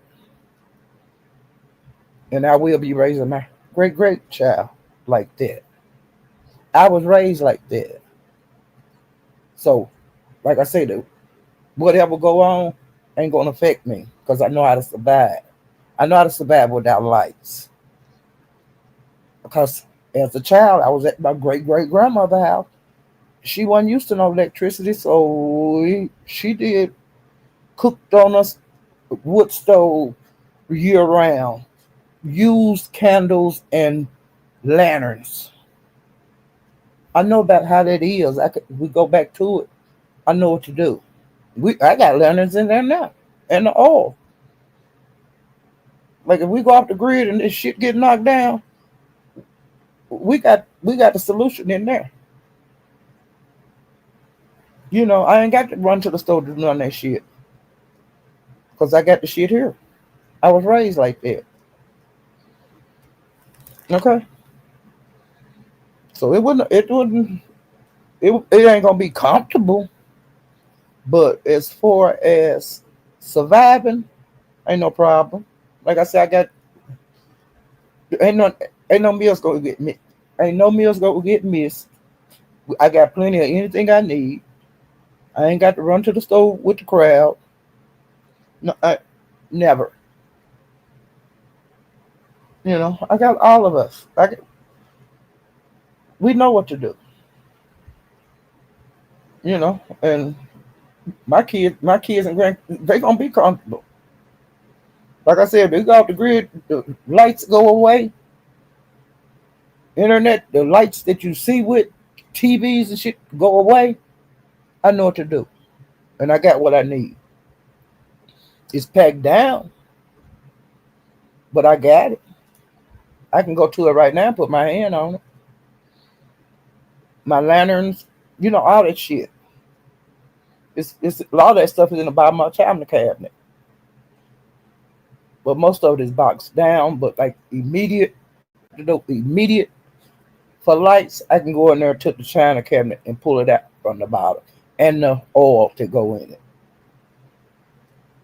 You know, I know how to put a wood stove together. I know how to do all of that to survive. Okay. Um, I don't know how I got onto that, but sometimes I get off track a little bit. Okay, now we're going over to Lemon's Child, and this is several nights of. I'm gonna just say it's gonna be a mix up of things. Okay. Some of the people that's been over there was Lemon, Lori, Tracy, Chit Chat's back around. Okay. Mr. West, you know he every damn where in all damn sectors. Charlie, Sparkle, Janet, Sassy, Pizza, Talent, Trish, Audio, Ken Nola, Rico. He has been coming around. I've been enjoying seeing Rico. Noble, um, just to name a few. And it's more people because people from everywhere wound up over there at Lemons. Um, Lemon had drug. Peter Pound the Killer, Krista, of course. Sparkle has been dragging ZX and Landlord. You know, I told you Landlord and this other guy jumped on Pizza. I mean, jumped on Lemon the other day and Ghetto. Um,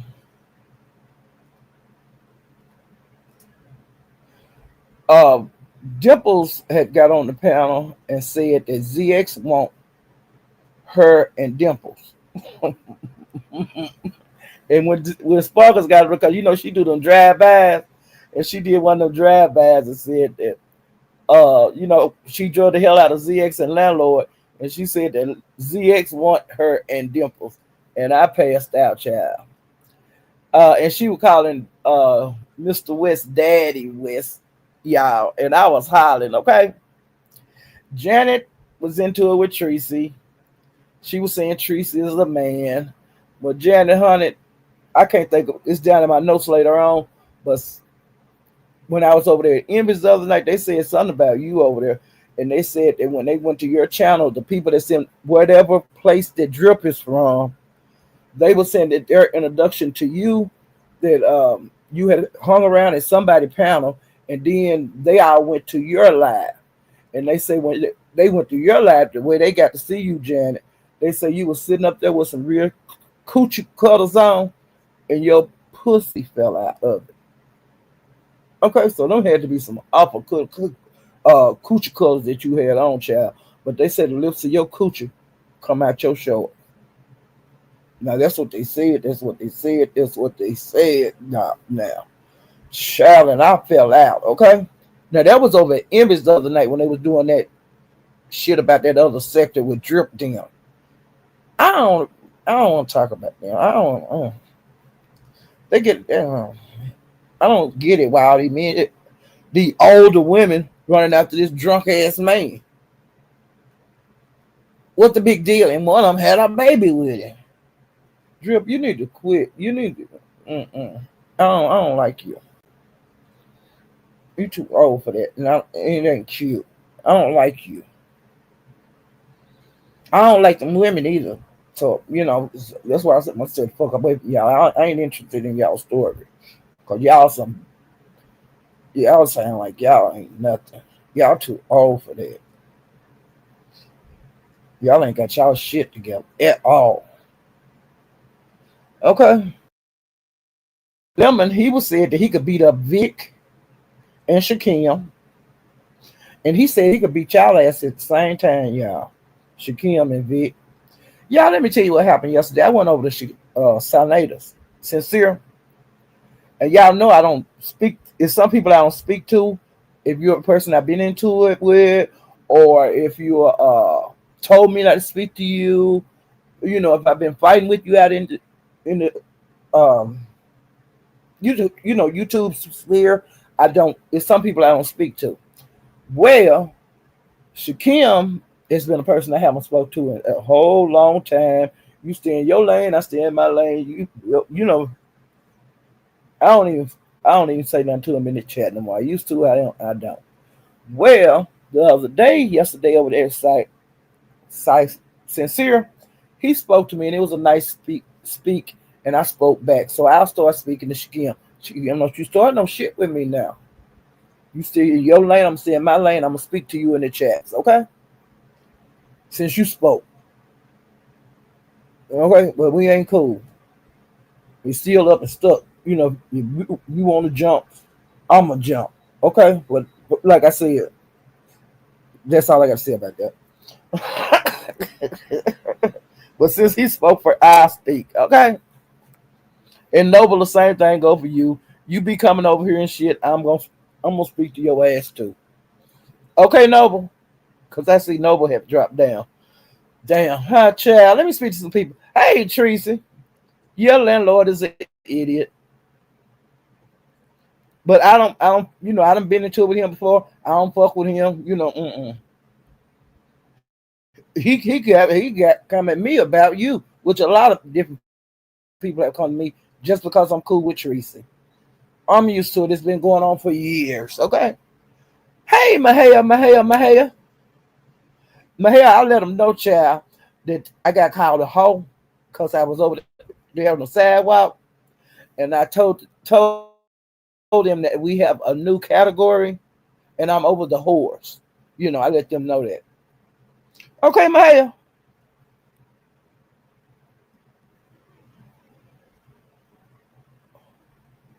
And Noble being nice in here. And Tracy, I um I shared you out on my wall, because you got a new channel. I didn't know you had got, your channel taken again. And then I found out what your channel name is, and so I've been, supporting you too. Still Tracy Reloaded. But that's my Tracy's Pieces is in the house. Okay. I got them over there doing you mad now, you mad over there in the Mo 3 6, girl child. Uh Gertie Pickle. Ooh, child. I like that name, child. Yeah. CEO little boss lady. I like that Gertie Pickle name. I ain't never seen that before, child. Can you come over for a few? Yeah. You got a channel? Gertie Pumpkin. Hey, Red Vine.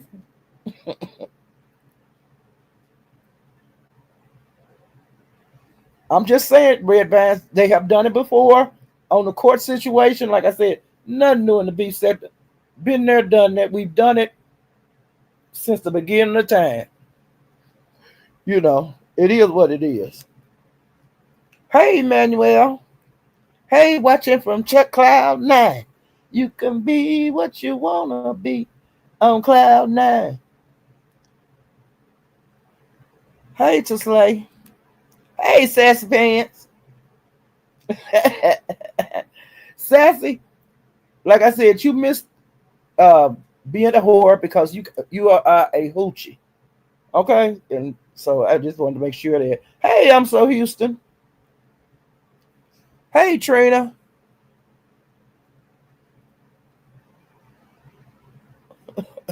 Yeah, let me say he gonna beat up. He can beat up big.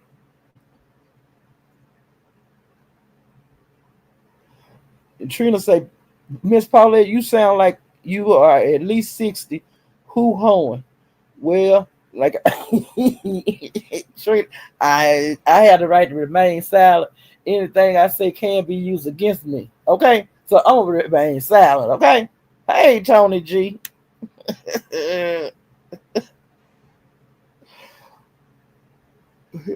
Who the hoes?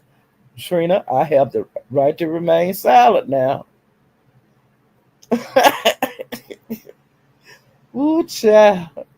I'm so used to you used to be around, and I missed you for a long time, and I see you, coming back around. Now I made because in the Mo 3 sector so much that I didn't know that you was back around. Hey, Jill's comfort zone. Okay, now I think you did have your poetry contest, and I missed that. But I seen that you was doing a review or something the other night, and I really hate I missed it, but I will watch it if you did have it. But I think that you did. Hey, Queen Lakers. Ooh, child, they've been over there. Ooh, and Mo 3 honey. Yeah, them hoes be hoeing over there, child.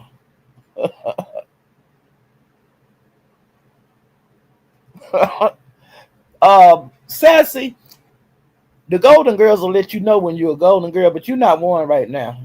You ain't ready. You too young.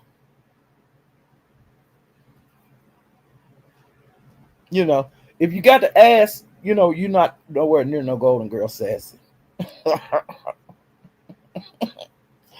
Woo, child. Queen Lakers, I've been getting my life over there in that Mo 3 child.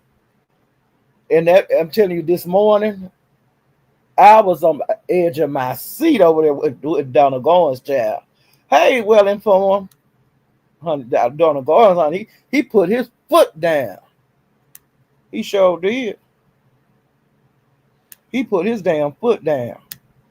And I'm going to his lab later on. When I get off of here, I'm going straight over there to see what DG had to talk about, child. Hey, Sour Patch.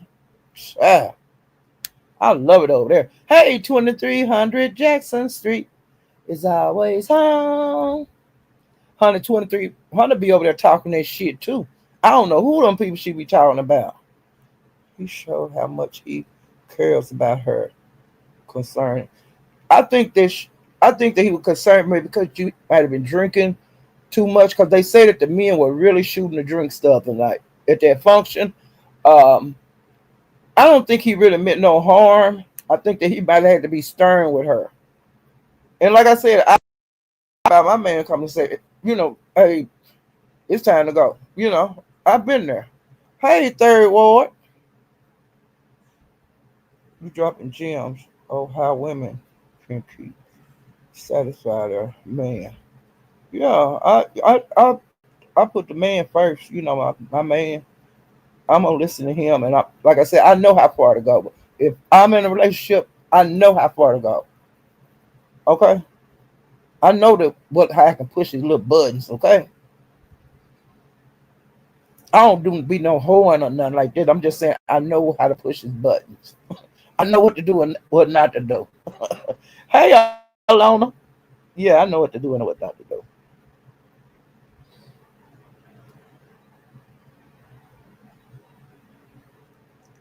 Yeah, like I said, he claimed her to me the other night.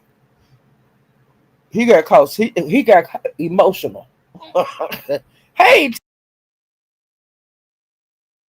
out everywhere.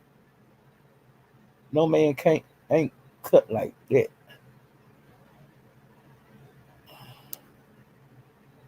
Yeah, I like my man to be a man. Hey, flawless wear child, you put your foot down today, child. He come up in here, he might be gone. But honey, I'll be over there at your lab. When I get through over here, getting that junkie to pull up with a hammer and calling cops is stupid. Child, I enjoyed every minute of that slow speed chase, child. Who I got my life this morning. And like I said, it wasn't no violence and stuff, but it was a good action show. Okay. You know, I like action. And I got action this morning, child, over there in the Mo 3 sector, child. Donna Goins did the damn thing. And then, like I said, did nobody get a hand put on? Okay. It's suspense. Hey, Lady Leezy. Our husband wouldn't let nobody be in his face. And I'm with you. When he said move on, move, I move. Yeah. You don't want to have to drag you out the club or really escalate the shit, you know? And if both of y'all drinking too, it's time to go.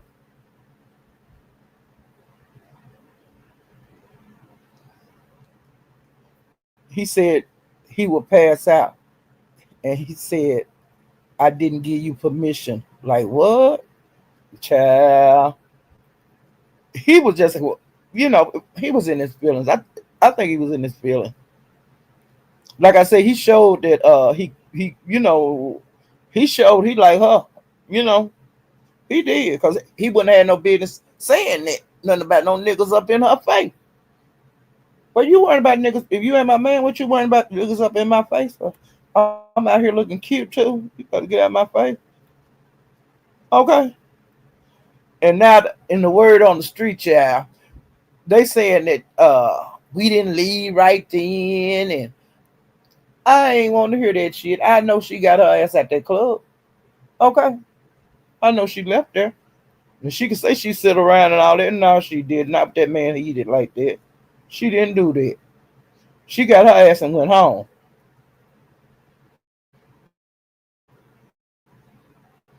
She went home and waited on him to come. That's what she did. But I would have left with him. You want me to go home? My girlfriends ain't got to go home. You talking this kind of shit. I know I'm getting in the car with you. I know it. If I done roll with my friend, and if they roll with me, hey, I'm finna go, girls. Y'all coming? Because I'm finna go. My man said it's time for me to go. And if y'all can come on or y'all can stay, but I gotta go. Ain't no big deal. Or either I let my girlfriend if she no, they've been drinking. I wouldn't have left her my car. No. Or either I would have left my car and got in the car with him. You want me to leave so bad? I can come and give him a call tomorrow. It depends on how I feel. Hey, Vibrant. How you doing, Vibrant Child? I'm over here just shooting the shit, girl. Trying to catch them up on what's been going on out here. I'm trying to do it real fast. Cause I got to get back over there. That damn old 37. I can't help myself. I can't help myself. I am hooked. Okay. Hey, yeah. Y'all agree with me. Y'all know what to do. Girl, sometimes sometimes you could be having the best time, you know, but if it's time to go, it's time to go. Cause it's always gonna be a party. It's always gonna be a club. Hey, born dog, you ain't nothing but a born dog, howling all the time. Hey, the B Sector podcast. I'm just up here shooting a bullshit. Okay, yeah. Hey, Lee Pepper. I'm trying to make sure I speak to everybody. Parrish, honey. I seen Jay Parrish earlier. Because I used to forget Jay Parrish. I used to miss Jay Parrish every time. Hey, Red Bear TV. And Jay Parrish is always here. But a lot of y'all are always here when I come live. You know? And the ones that don't be here, they watch the replay. Hey, Dan's Diva. Hey, Natalia. Hey, Tootsie Web. Trying to make sure I spoke to everybody. I think I got everybody. Hey, 3,000 degrees. That's hot. Woo. Yeah, I got everybody. Hey, straight balling. Okay. Now, okay, I think I got everybody. So I can go down. Hey, Catherine Powell. Thank you for joining me, child.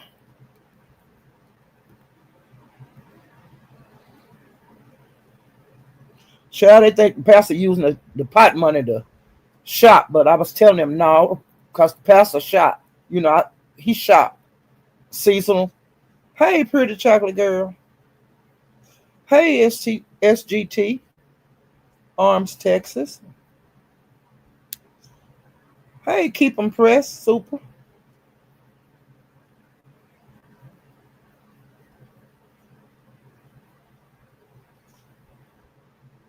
Let me see.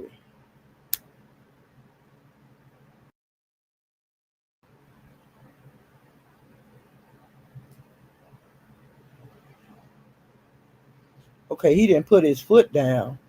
He let loft that boy foot up. It's a difference. Okay. Hey, madam. I think it's good that DG put his foot down. He put his foot down to me. I don't know if he put his foot down to nobody else, but you know, she's so dumb behind in the chat. I be behind in the chat. I don't. It's luckily I'm looking at the chat, taking the time out, because I used to just keep on talking and not look at the chat. I thought I'd be behind. Hell, what you gotta say? Keep finally caught you live. Thank you. Let me up. No, no. I'm not gonna drop. I don't drop my link because I don't know how to have I don't have a thing to cover you so I can see and all that kind of stuff. And the last time I dropped the link, I got P-Bone. And they were calling me nigga, and all that kind of stuff. And had a nasty picture up. So I ain't got time for that. Let me up so I can charge you up. No, I don't need to be charged no more than I am, child. Y'all know I'm old. Hey, Nova. Yeah, I'm old. I may have a heart attack. They be talking about me like that and telling me I got a dry ussy and all of that kind of stuff. They be all up under my clothes. Child. Y'all, Hey, talent. No, I ain't got no beef with Sincere. Nope, I ain't got no beef with nobody. I was over there yesterday in her live. She didn't act like we had no beef. Now I might have missed something. I have to go look at her live. But I was in her lab yesterday. So if we got a beef, okay, I'll beef with her. I'll beef with her. Yeah, Teresa ain't never liked her, but I've always supported Sincere. And she always supported me too. She haven't been here today, but if we got a beef, I'll go over there and see if we got one. And if it's a problem, if we're having a problem, I'll address it, but I will not say nothing about it until I see what she have to say. But like I said, I was in her lab yesterday, and she didn't have no problem with me yesterday. You know, because I was in her chat, and she know I support her and stuff. And sometimes, like if shit going on over there that I don't really care for, and that's on any about it that I support, all I do is just quit coming for a little while, let the shit settle down. Then I'll go back. Okay. Cause I do lemon like that. When that pound shit going on over there that I don't really care for, I quit going over there for a while. I let the shit change. I let the atmosphere change. I do pizza like that. Um, Nika. I don't have to make a big deal out of it. I just exit stage left or right. You know. I let it change. You give it a week or two, it'll change. And I ain't got to make no uh big to do out of it. I just quit going around for a while. Like Room Shaker. I like Room Shaker, but the crowd changed over there, so I'm letting it marinate. Uh, I'm letting it marinate, and I'll be back. I ain't fell out with her or anything. I just pulled back because some shit if shit going on I don't care for, or if somebody hanging around over here too much, they ain't been hanging around over here too much that I don't fuck with. Okay, I ain't got to make no big scene. I know, and that's what I'm doing right now. I'm doing that on a bunch of people, because I got somewhere to be now. And when it get like that over the most 3 seconds, I just quit going to that live. I watch from the clouds, make comments, but you ain't did nothing to me, I ain't did nothing to you. But I can't be bothered. Because YouTube is too damn big, honey, for that bullshit. But sometimes I like that bullshit. Like, it depends on my mood. And I ain't for everybody, and everybody ain't for me. And I ain't got to explain shit. I'm too old to explain something to somebody. I'm too old for that. Them days have been over. Pastor, Pastor is deflecting from his camera slip of his dirty house. What? What? See, I didn't know nothing about that tree. Ooh, child. You have to get a banner. I think in a come. Girl, I don't know how to do none of that shit. Cause they put some stuff up. Uh, they keep doing alerts and shit. They put up some about Mars stuff, and they was showing where to click and all that. I can't be bothered with that shit. I don't want to learn how to do that. It's some stuff I just don't want to learn how to do, child.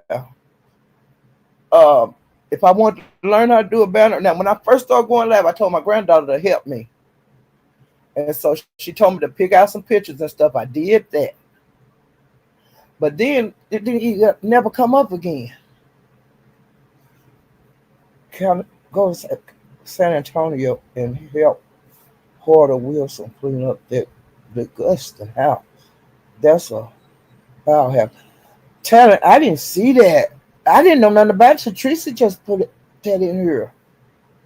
He used to keep a clean house. Um, because he used to show his house off. His kitchen, and we see the living room. Sometimes he would show his bathroom and that other room they have the books up in it. His bedroom. Hey, a view is a view. Yeah, I didn't know he had a camera slip in his house was dirty. Well, honey, child, you can't talk about uppity no more then. Child. I did not know he had a camera slip in his house. Well, I ain't gonna say nothing about that until I see it, okay? Because I'm sure somebody got it, on their community wall or somewhere. You know, I hate. Well, I can't say I hate that because it ain't. Mm-mm. Child. Let me get back to my notes, child, because y'all have me on here. I have me on here, not y'all. I have me on here all day. Uh, Let me see where I was at. Okay, now another thing that happened was Lemon and Pizarro was into it. Now I don't know if they. Well, I'm just going to just go on my commentary. Okay, now last week Pizarro was supposed to be having a birthday party. Okay, and Lemon was, he had made plans to go. Him and Pizarro had talked about it, and he said he would be there. Well, he went live, and I was in his live, and he was upset because he had got jumped at uh, Theo's. He got jumped at another sector. He got jumped. He had a rough day. He got his head banged in. Well, he did his live. He got off his live. Then he went over to Pizarro. Well, when he was over there, Ness was over there. There was several people on the panel and several people dropping in and out. Okay. Well, Lemon, he had been complaining about how he got jumped in this other sector. Then he was complaining how he got, how he felt mistreated at Theo's. And so, he had been complaining about that. Well, he got into it with Dimples and him and Ness. Well, Ness got into it with Dimples, then Lemon jumped in it, which I thought wasn't cool. Okay, and then, uh, Landlord and this other guy hit the panel, piece of panel. They drug the hell out of him and Ghetto, and both of them didn't say shit. Okay. Then when they left, the being left, that Lemon didn't say nothing to. Then Krista was saying something, and Lemon jumped all over her, and Ghetto helped. And I did not like that at all. Because you should have had that smoke from them niggas that was up there. And then Lemon started saying shit to Pizarro. And him and Pizarro got into it because he was mad because Pizarro let Landlord them whatever went on with them.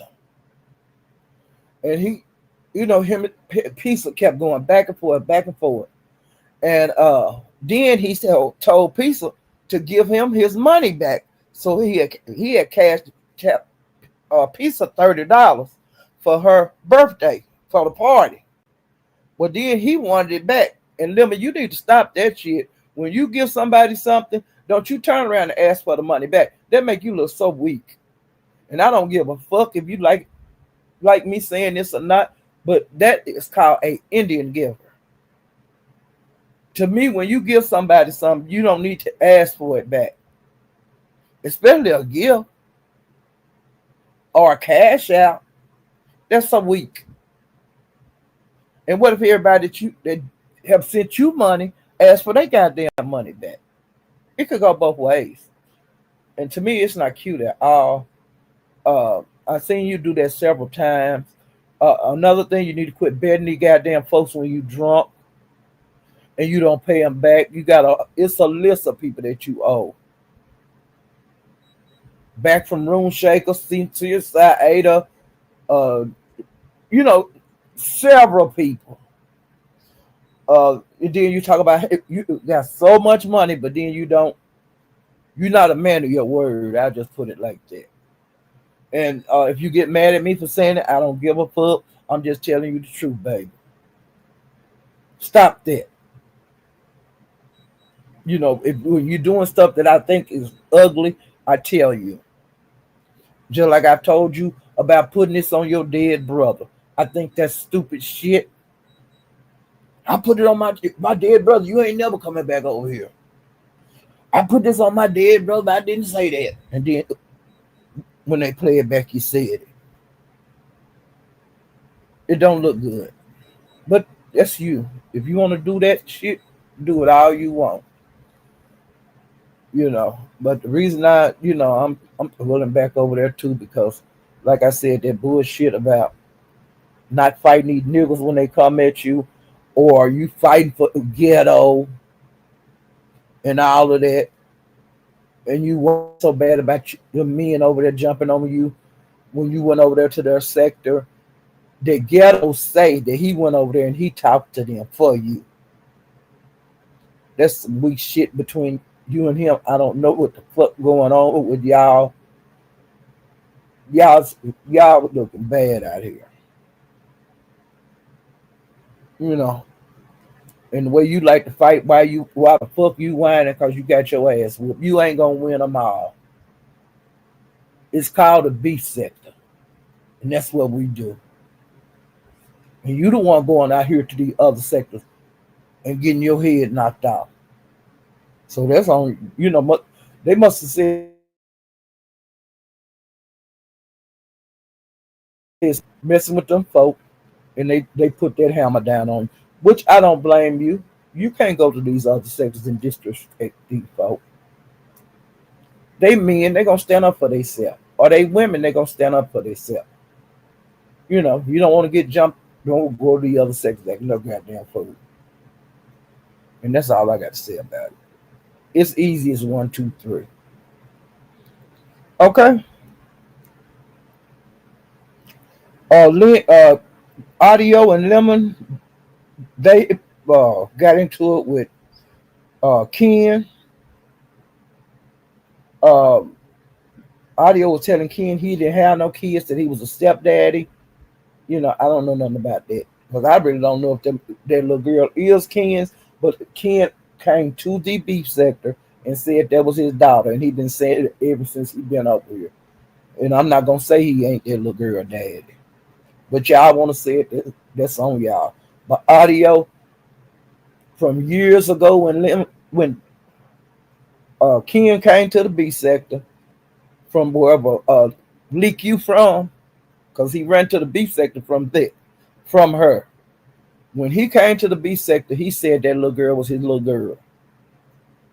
And until I hear his wife say different, I ain't gonna say that ain't his child. I just can't do that. But if you want to do it, Audio, more power to you. Lemon and Rico got into it. You know, uh, Lemon was throwing up to Rico that he had HIV, which a lot of people have did that to Rico. He used to it, but to me that ain't no fight because hell, it's just hell he got it, but he ain't the only one that got it. It's a lot. It's a lot of these men and women got that shit. Okay, I'm just glad I ain't got it. Um, and Lemon was telling Rico don't play with him today. No, and on there another other day and all of that. Uh, he was telling Rico how he was weak. Um, and Rico was telling him, quit dropping me. If I'm so weak, why you keep dropping me?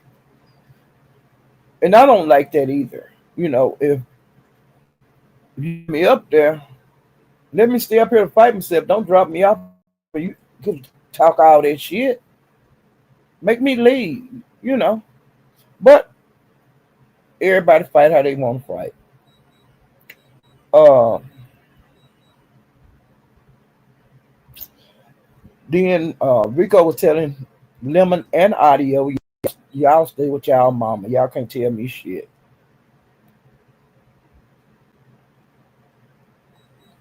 Mm, that's about it. Oh, and also, now I missed this some kind of way because I don't stay in all of them live. Sometimes I watch the replays, but evidently he bet Tracy about something that he didn't say. Well, Tracy found somebody sent Tracy the timestamp, and she played it on her live, and you know she had asked them for her money. It was $1,000 bet between them. Tracy, you ain't gonna get that money. Quit asking that nigga for it. Okay, he already told you he wasn't gonna. He said that before you even asked him. He said that on pieces. That's how I found out it was a bet. Was at pieces, and because Pisa asked him was he gonna pay you, and he said no. But then when you went live, when Tracy asked you about it, you said no. But Tracy, he ain't gonna pay you because he did Room Shaker like that. He did Sincere like that. So now he done did you like that. So he's not gonna pay you. Okay. So um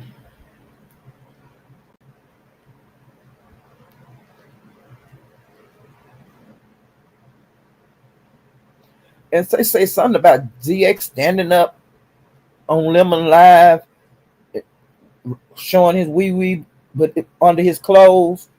ZX stop. Everybody, we all know your thing won't get on hard. Your thing didn't get on hard years ago. Remember when you was whacking off to Cladiva when she taped you and was laughing at you when you was doing it? You know, we all know that. But these new folks, y'all don't know it, but he had a penis pump and everything. So, so he just clowning, pulling on his thing. But they say that that's a sock you have down there. I don't know. But you were doing that stuff showing out for mother when you was in that nursing home or that rehab center. You was crawling all over your bed holding your wee wee, talking to Johnny. And wasn't nobody impressed. That was a sock. But whatever. I'm through talking about him. Okay, now pizza TMO at Pizza's place, it was TMO, Sheila E, Lemon, Trish, Ness, Bree, Ro Dimples, Mo Better, Brian Ghetto, Vic, Ken, Restro Landlord. Now that was the night of the party. Trish and Trish got into it with TMO and Ness. That's the night that Lemon and Ness, I mean, and Pizza got into it. Uh, and Treat when he was going back and forth with Pizza, Pizza said that Lemon was up there showing out for Ness, and I think a lot of that was showing out for Ness. Lemon like Ness. He ignore when she be calling him all kind of punks and stuff, and he act like he don't see it, but he watches Ness. He trying everything he can to get Ness to like him. And I ain't never been no bitch like that. You know, no, never. But when he like was at pizza party, he was asking Ness so many questions of why you said this and why you feel like that and whatever Ness say, it's pitiful how he run after her and every word he hang on that Ness say. That looks so weak, you know. But if he like it, I love it. If it's good to him, it's great to me. Yeah. Okay. And like I said, after Ness was like, he was saying, "Can you tell me, why we got into it and this and that?" She was saying, I don't even remember it ain't important to her. You gonna always look like a dummy when it come to her. She gonna always do you like that. She do everybody like that. You ain't no different, Lemon. You ain't special. Okay? And if she give you any kind of attention, you just grovel at her feet. And you showed it when you jumped on Dimples. You did. When she was dragging Dimples, you jumped right in. And then when Landlord, that other guy come up there, you didn't say a goddamn thing, and Ghetto didn't either. And then after that man left, then y'all jumped on Krista. And I thought that was so weak of you and Ghetto. Y'all, oh, mm, mm, mm. Um,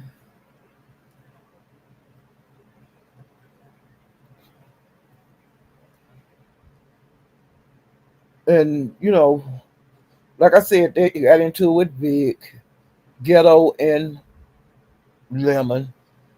I guess they're a tag team now. I don't know. Um, I ain't gonna say no more about that because I let y'all know how I feel about that. Brian, honey, he drove the hell out of Ness over there that night, child. He was calling her all kind of bitches. He was talking about her lopsided ass lips. He called her a horse faced bitch. Let me see. He was he was calling her like horse face. He was calling her fat. Y'all know she hates being called that. Um, he was saying that he was going to take a bath, something that she didn't do. Y'all, he had her on the ropes, child. And normally her mic is extremely loud over everybody's. Honey, her mic wasn't micing. She was going in and out. I loved it. Okay? I loved it. Let me see. Let me see. He was calling her, he told her she was wearing a size 24. Uh, Instead of calling her crackhead horse, he called her a crackhead unfit mother, a bitch. He was calling her a knuckle lip bitch, telling her to get her son, uh, a scar tissue lip bitch. And then he was telling her, look if you buck, look if you buck. I got my life, child. But then she came back and she started dragging him. But he said, me can't be bothered. And he hit the door, child. And she was so mad. She kept dragging him. And then other people was wanting to say stuff. And she was saying, no, shut up. And she kept dragging Brian. But honey, Brian, we can't be bothered. He left her up there. She was mad as a wet hen, y'all. I got my life. Uh, she was telling Brian that he didn't go to Seattle because his fat ass was too scared to fly. Uh, and then he was telling her she came on here with AIDS because she had a HIV and AIDS scare years ago. And she was crazy enough to come on here and talk about it. And the beef said, honey, they let her live, but Brian didn't let her live the other night, child. And she was calling him a shitty booty ass nigger. And he said that he'd rather be a shitty booty ass nigger than have a shitty ass pussy. And I hit the floor. Y'all hear me? Woo, y'all hear me? And he would call her onion pussy smelling bitch and a musty ass. She would call him a musty ass nigga. And Rico and Lemon got into it. And when they was into it, he said that Lemon was trying to take his place as being a drunk over here in the beef sector. And honey, that drove Lemon for a loop, you know. But I hollered. But Lemon, it is the truth. Lemon was out. Rico was out first drunk of the beef sector. Okay? And he don't appreciate you trying to take his place. Woo child. He was telling them he copied everything, you know. But that threw Lemon for a loop, y'all. And then Lemon was saying that Rico was sending him cash app requests and stuff. And Rico told Lemon, I might have requested, but your cheap ass didn't send the money. um, Bree and MU had words over there pieces. I got my life too, cause you know how MU always a Trump supporter, and I always talking about people on selling their food stamp and this and that and that and this.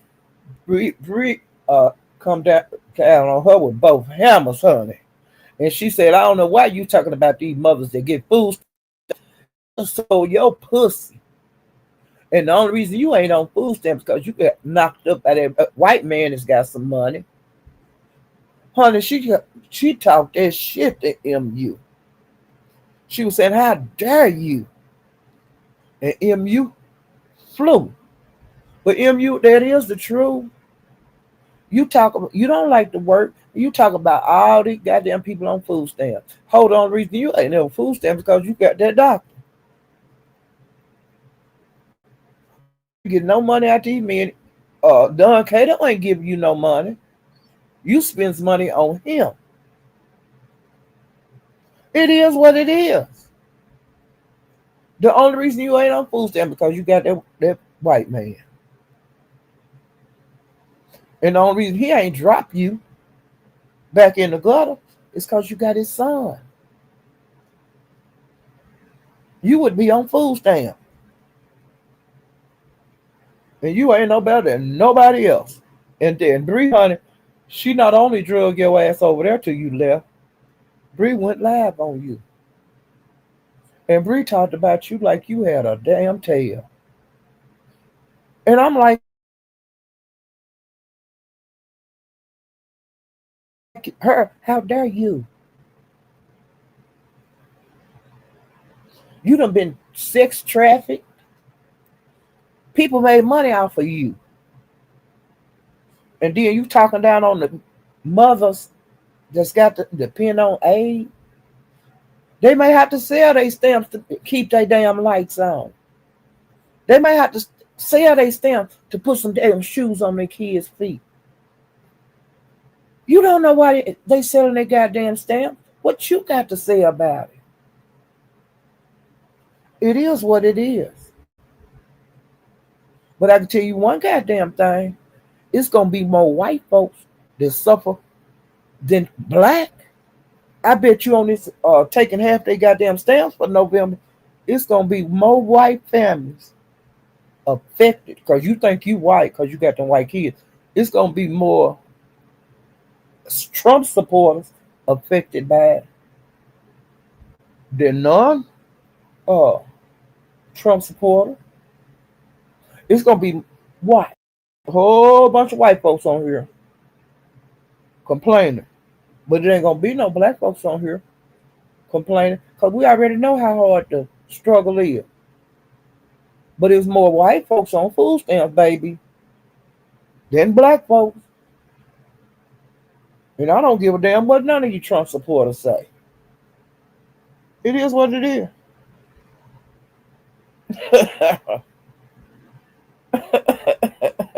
Even though the news might not show it all. Okay? They they may not show it all. But we'll see who in them goddamn lines for saying damn food. Okay?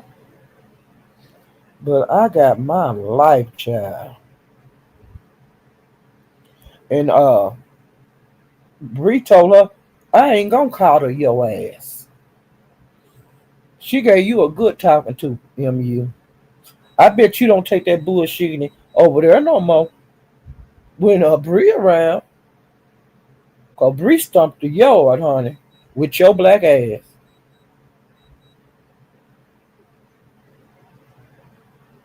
And she was saying she didn't have to make no pornos. A lot of these mothers out here on these stamps, they ain't doing pornos. A man jacking off on them and spitting on them and all that kind of derogatory shit. And sitting on counters with your legs up with your nappy pussy. Them black mothers ain't doing that. Okay. Instead of doing what you did, MU, they going down there getting that line at the food stamp office. And MU, they made it so easy now you can do that online. Just like your pussy all over online and your titties. Just like that's online where you can just point a key on the computer and pull you up with your nappy pussy hole showing for free. They going online applying for them food stamps. You talking about they selling. They just going to computer keys. And they getting food stamps. They ain't got to do that. They ain't got to do what you did to survive. Bitch, you got your nerve.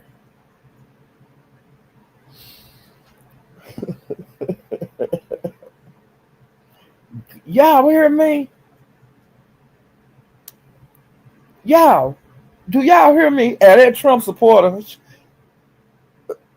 what she done had to do to survive? She been sex trafficked by her uncle and these other white men and niggas out there.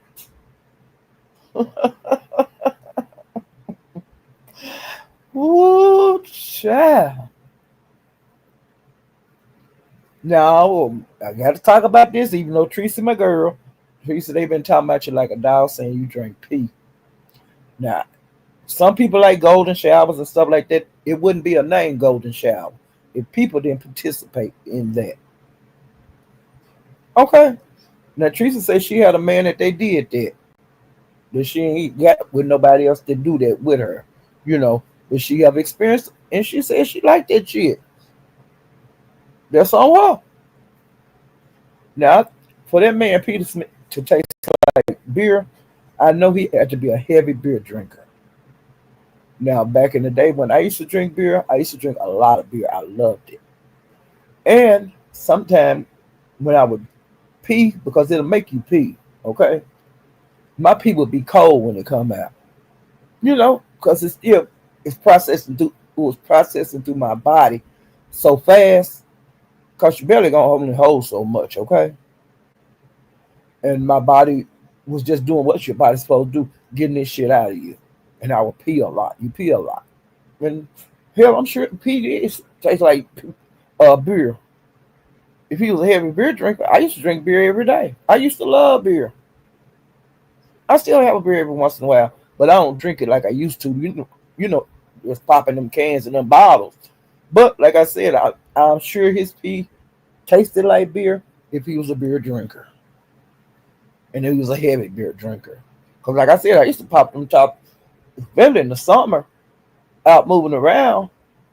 Get a beer out the cooler. It's cold beer. You pop, drink. You know, it's easy to do if you're a beer drinker. Okay, so let's get off of that. Let's see. Oh, 357, y'all. He went live today. I missed the live, but I went back for the replay. I was watching it. I was doing others. It was just his live was hell. He made two today. On one of his live, y'all, uh, he was talking about the sculpting, okay? And Raven, you know, she's opening a new bakery in Atlanta. So Raven has moved to Atlanta. Bought her new vehicle for her to deliver cookies and all that. She's doing the damn thing over there. So she don't get to be on YouTube a lot. And she's cool with Go and she's cool with Cream. So everybody had been wanting to know her input about the incident that happened between Skull and Cream. So Raven hit his panel today. And he was asking her about the situation with Skull and Cream. And she was saying, I really don't know nothing about it. I've been busy. She didn't get to go to do the both three thing because she's busy opening a new bakery. And you know, opening a business, you got shit you got to do. So she was saying, I've been too busy. And he was saying, what you think about your buddy Skull and Cream and this and that? You know, he was going on and on and on. And she was, I don't know. I I I, I ain't been on here, but let me jump down. I'm getting ready to call Cream and see what the hell went on. So she left, and so Broadway was talking about that and other stuff. And then she came back later on, and she said, "Yep, it happened. Yep, Cream said this happened. You know, she went by what Cream told her, which that's the way to do a thing because Broadway was gonna show her, but she wanted to go talk to Cream, and then she came back and he showed. Well, honey, the life changed drastically. People started hitting the link, and they wasn't studying about that skull shit. The people that hit the link, and the people that hit the link was Eve. Jackie was over there talking to Big Baby on the phone because yeah, no, Big Baby still in jail, and so they had their time. Then Eve got up there, and she had been drinking, and I love Eve because I'm a mod for her. Mink hit the link. DG hit the link. Callie hit the link. Braxton hit the link. Well, they brought Jackie down. And then they kept putting money with that buy down. And then it cost $100 for Jackie to come back. Well, somebody paid that $100, wanted Jackie back up there. Somebody paid $1,000 to get her ass brought back down. Somebody paid $100 to get her ass brought back up there. In the meantime, Mink was getting bought down. She was getting bought back up.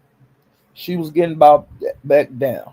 Mink was getting back up, and Mink was getting bought down. Okay? Eve got bought down. DG got bought down. Mink and Jackie got into it in between one of the times they got bought down, back up. Uh, it was a damn mess, and I loved every minute of it. Okay? Uh, Jade hit the link. Now this was on another line, and when Jade hit the link, she was drunk. Okay, and her man was towed up. Uh, no, her man wasn't drunk. He wasn't drunk, but he was having trouble bagging up because Jade was on the phone talking to Broadway, and then the man hit her one of her kids' scooter. You know, and it was a mess. Okay. Uh, then Jay got to talking after her man went in the house. She got to talking and come to find out Jade had messed around with the captain in the past. She said they did it in the barn, and that was back when he lived with his grandmother in Texas. You know, he had the barn with the horses and stuff. She said they did it 2 times in the barn, and it was 2 minutes each time, child. You hear me? Brandon, she said you went 2 times and it lasted 2 minutes both times, and y'all did it in the barn, honey.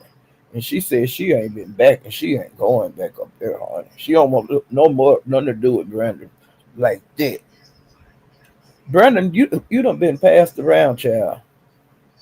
But on some of these ladies, they brag about it being good. But Jay said it was 2 minutes, and it was 2 minutes 2 times, child. She also uh was talking about like when she had SD. that she had a real good ussy eater. And it wasn't SD, it was another man. And then she drug time. Okay? Then eight 357 did another lap. Now I'm going backwards because you know that's how I do. And this one back to when a bubble and SD jumped me over there, okay? Royalty was on there, and royalty, you know, it's a drunk royalty, this other royalty. Well, the royalty that I'm talking about is the drunk royalty. Her and Jackie, you know, had some words back into it. And she said, honey, royalty came up her house, and she got a badass house, y'all. She got jacuzzis that make bubbles. You ain't got to put the bubbles in, they come out automatically. She got, you know, her house is a couple of you know, it's got a winding staircase. Uh, she living good. And when she got through showing her house, Jacob said, "I guess you showed me. I ain't got nothing else to say." And uh, Roger said, "I'm tired of you niggas talking about I ain't got shit." And she showed him she got some shit in that house. But child, that ain't the part that's good. The part that's good is she said, I done fucked up. My nigga gonna have a goddamn fit. He told me don't never show the inside of our goddamn house. And I done fucked up. And let y'all troll me into showing the inside of my house. And she said, Broadway, what it take for me to pay you to get rid of this lie? That was the lie that the promoter, that promotion lie, you know, that he was on. And he was saying, no, I can't get rid of this lad because I got my promotions and shit on this lad. You can't do nothing. I have to talk to the promoters, you know, which is this band that he has been promoting. Um, you know, he ain't fucking that up. But yeah, she got trolled into showing her shit, and she living good. But they always talk about her being in her garage and stuff. And I guess she don't want cigarette smoke or the weed smoke to be out through her home. I understand, but she got trolled, honey, into showing her inside her house. Okay, and it happened. You know, it happens to the best of us. Hey, mad dog, no good. You ain't nothing but a mad dog, howling all the time. Hey, Cheryl, how you doing, child? Okay, but honey, royalty, the little one that drink, honey, she ain't. She living really nice, honey. And her man, he one of the men that drive them gas trucks and stuff. And you know, you have to have hella insurance and all of that. So he ain't hurting for no money. And then she worked too, but she got trolled, honey, into showing her shit.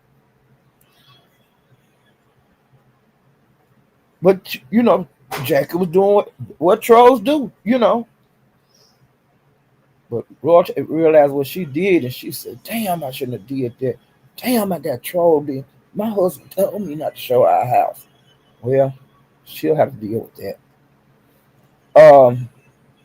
And Naima hit the panel because everybody was having a real good time, and Naima is a downer. Okay, and she was telling Lex to shut the fuck up and not be talking like that. And I'm tired of you. And he was dragging the hell out of her. Well, the people, of course, they brought her down because she get brought down everywhere she go. Because she don't know, she's a flip flopper. You know, she was a flip flop over here in the beef sector. She got, you know, they found out what she looked like, put her picture out because she's a big old fat ugly thing. And she got run out of the beef sector. Then she done you know, she been over there in the beef sector, and they found out she wasn't shit. When she was over there, she was calling everybody cop callers, and you a cop caller, and snitches get stitched. She was doing all that kind of stuff. And when I seen she was over there, I started dropping in the chat saying, "You the goddamn cop caller. I don't know what you over here showing your ass for." And then me and her got into it, and I hit the link a long time ago. And I told him, you as a cop caller. You ain't a cop caller. You are walking down to the police station on live. And you put charges on Cookie Monster. She scared you to death. And then after that, me can't be bothered. But you ain't, well, you talking about nobody call no goddamn police. When I know you, what you do with the police. Okay? So, and she done been on everybody, everybody's side over there just like she was doing the B sector and go against you and go to the next person. And go against this one and go to the next person. Me can't be bothered with her. And they can't be bothered with her because when she get on panels, especially on Broadway, honey, they bow her ass right off. But I wish they wouldn't have bought her off. I wish they would have let her stay up there and let continue to rag tag that ass. Because she went up there messing with him. He wasn't messing with her. It is what it is. So, honey, now every time Lex see your ass on the panel, he gonna get you now. You thought you didn't have nowhere to go. Whoa, girl, you just made you another enemy. Okay? And on that live is the wait a minute. On that live, that's the live where me and above them had got into it. When her and SD came in, and that's when they were calling me a sidewalk hoe. Okay? Royalty. Now this ain't the royalty that got trolled in the show in our house. This is the other royalty that was a member of the ship. That used to be a member of the ship. Her and Wu got into it. 88 drug Asia on that line. And that's the line that Sko talked to Cream on. She was at the club. Okay, and then I went to the captain, and that's the last live I was on about the one that he did the chase. We had the slow speed chase, and the reason I named this video Hammer Time because DG and one man there got into it, child, and we went on a slow speed chase and everything. I loved every minute of that. Okay, let me see if I got anything else. Hey, Shakila. Let me see.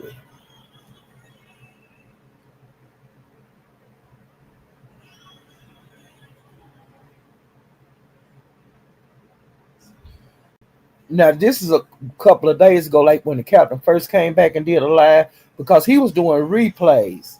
And so the live before he did today, he did one a couple of days ago.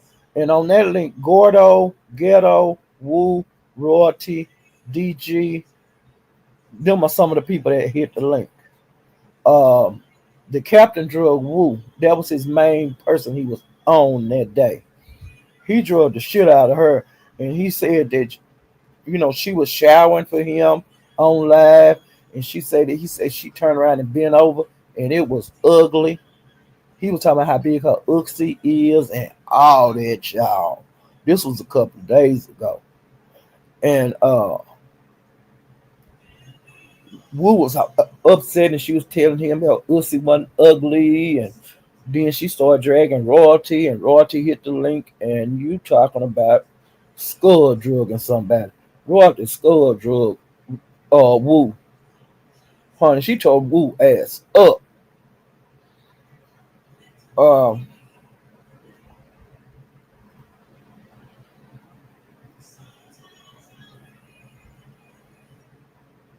and then Wu, Roger was saying that she was lying, like Wu was lying, like her that Ussy that they had been showing around here on YouTube that it was AI. And Captain got up there and told on his live he was telling her she was an AI lie. And he said if she did that shower scene for him, it was a ring around the tub and all of that kind of bullshit. And he said it looked horrible. Her Ussy was horrible. Um, and he said her coochie looked nasty. It was awful. Okay, that laugh. He talked about Wu like she was a dog, and Wu feelings is still hurt, y'all. She was really liking. the captain. I didn't know she was liking him like that, like to be girlfriend and boyfriend. He said he would never lay with her. He told us he was just telling her what she wanted to hear. Yeah, which some guys do that. Some women do that. They know a person like them and they just string them along. I've seen it a million times. I've seen men string women along, and I've seen women string men along. And the person normally don't see it at all. They don't think that this person that they care so much about don't give a fuck about. It is That's the way the world is. Some people get their kicks out of that shit. You know, and when you finally open your eyes up and look how you been, the whole town laughing at your child. Child. I mean, the whole town know that this person don't care for you. That you looking like a fool and everybody talking about you. I've seen it ever since I was a kid, you know. But the person just don't. They have blinders on, you know, and it is what it is. Um, let's see.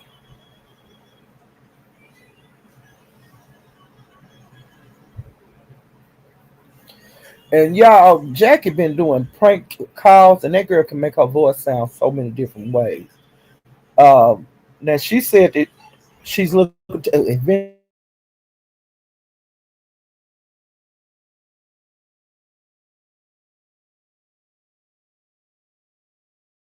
It'll be a bad idea because she's very talented on that. Okay.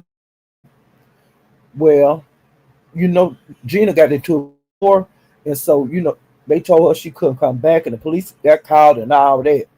Which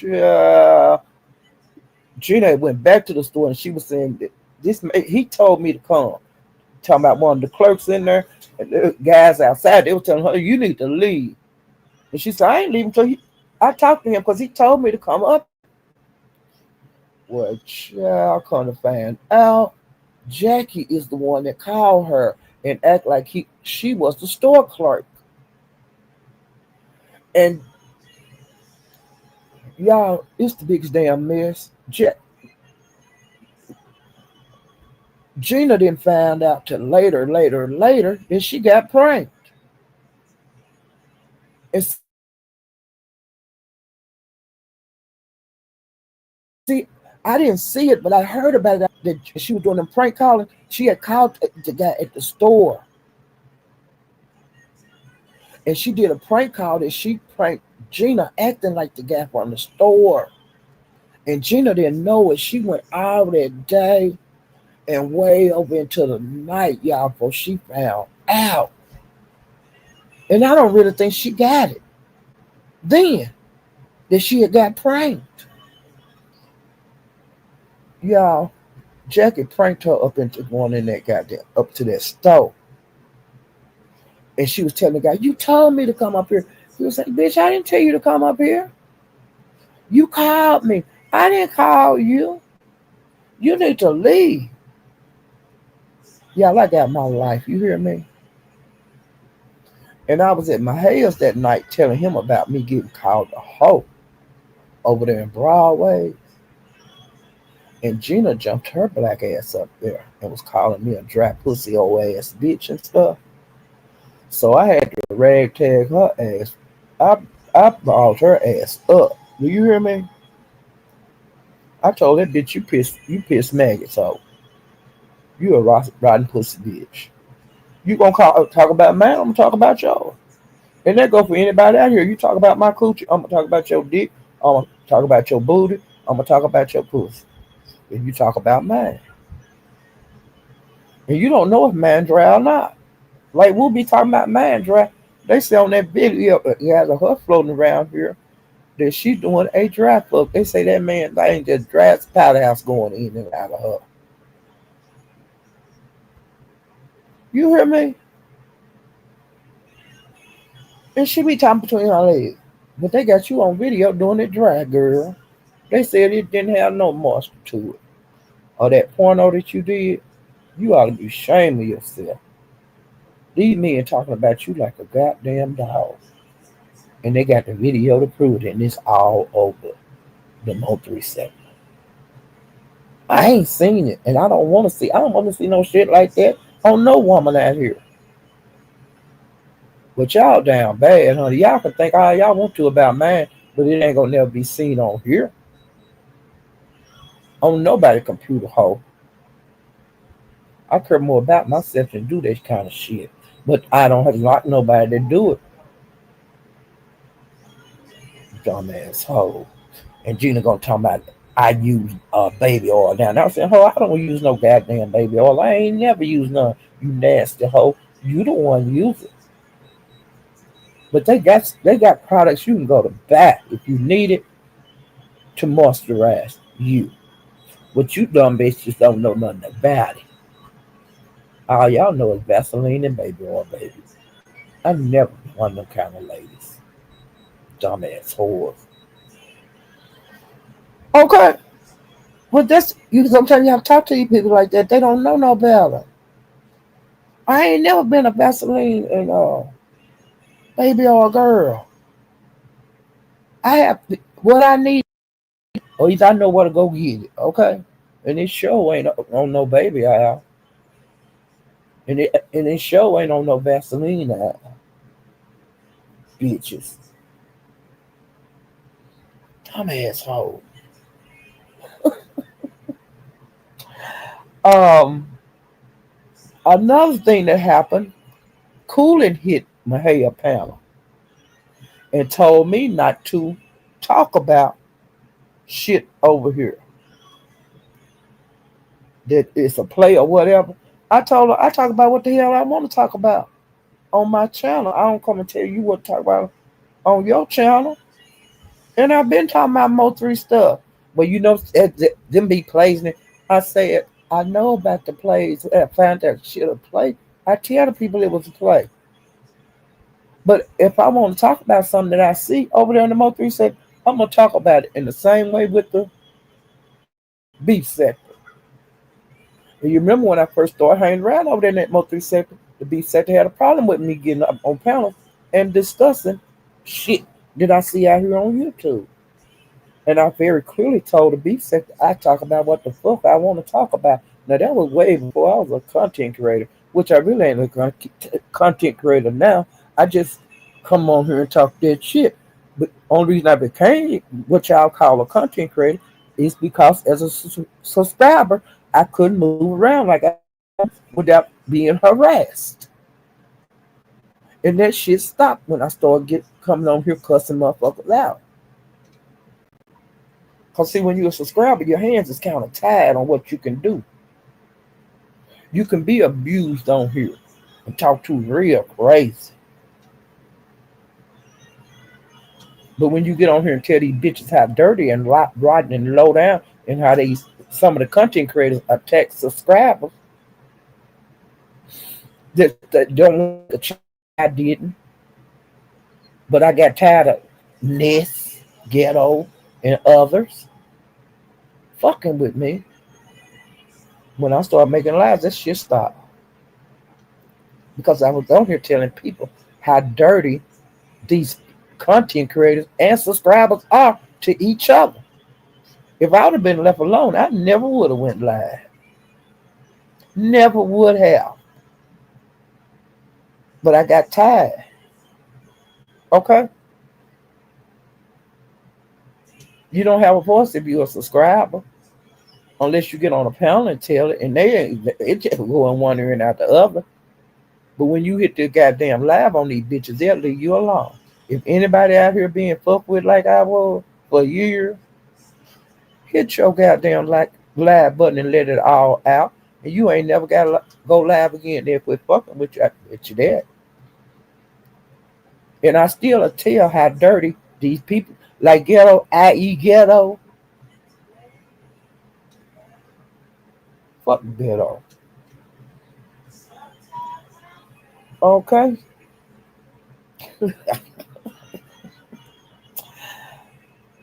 I went somewhere I don't never go to, y'all. I went by binaries.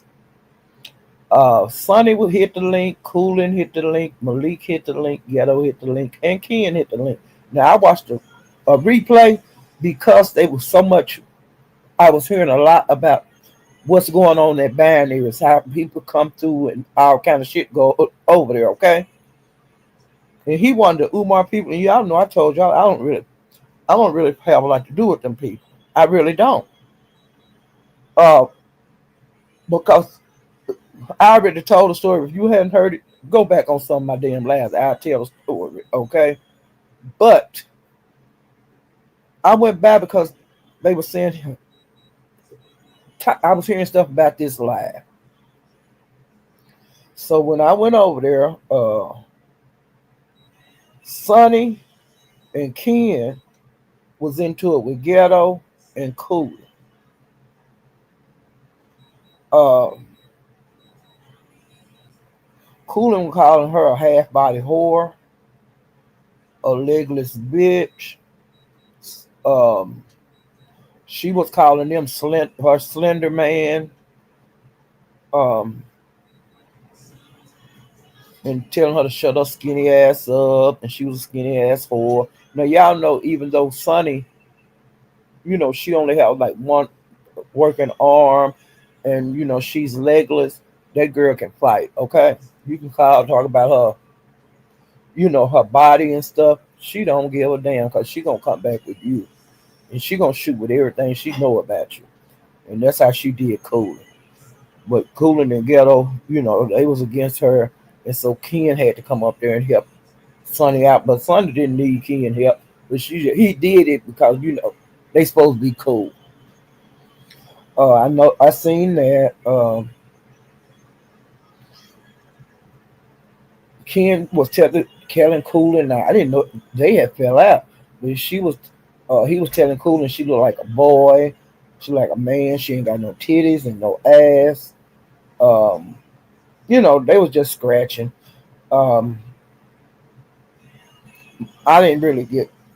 I'm gonna just keep doing like I've been doing. I don't bother with them Umar people. I don't go to Shakim's lab. I don't go to binaries or none of the rest of them, and I ain't going back over there. I ain't got nothing against them, but I ain't got nothing for them, and I got too many other places to go than to start trying to watch. Going to these other lives. I'm just not gonna do it. I don't care what going on there from now on. Y'all, like I said, the most three sector have been popping. Sunday, they've been popping out. It was popping out before Sunday, but Sunday was really active over in the Mo 3 sector.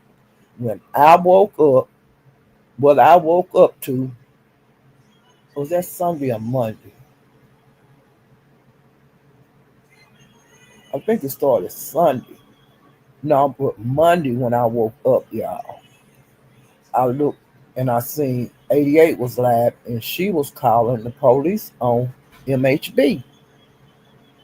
And I stayed over there for a while. Then I went to DG's. And DG showed himself going to the police station, to put charges on MHB. And I was saying, damn. And then I went to MHB and he was like calling the housing authority on 88. Um, my notes. Yeah, 88 was putting the police on MHB for harassing, and she filed a police report. And she gave a copy of the police report to like YouTube. They emailed somebody in YouTube. Well, I went to DG's and he was showing himself going to the police station to file a police report against HB for online threats. Uh, Let me see. Then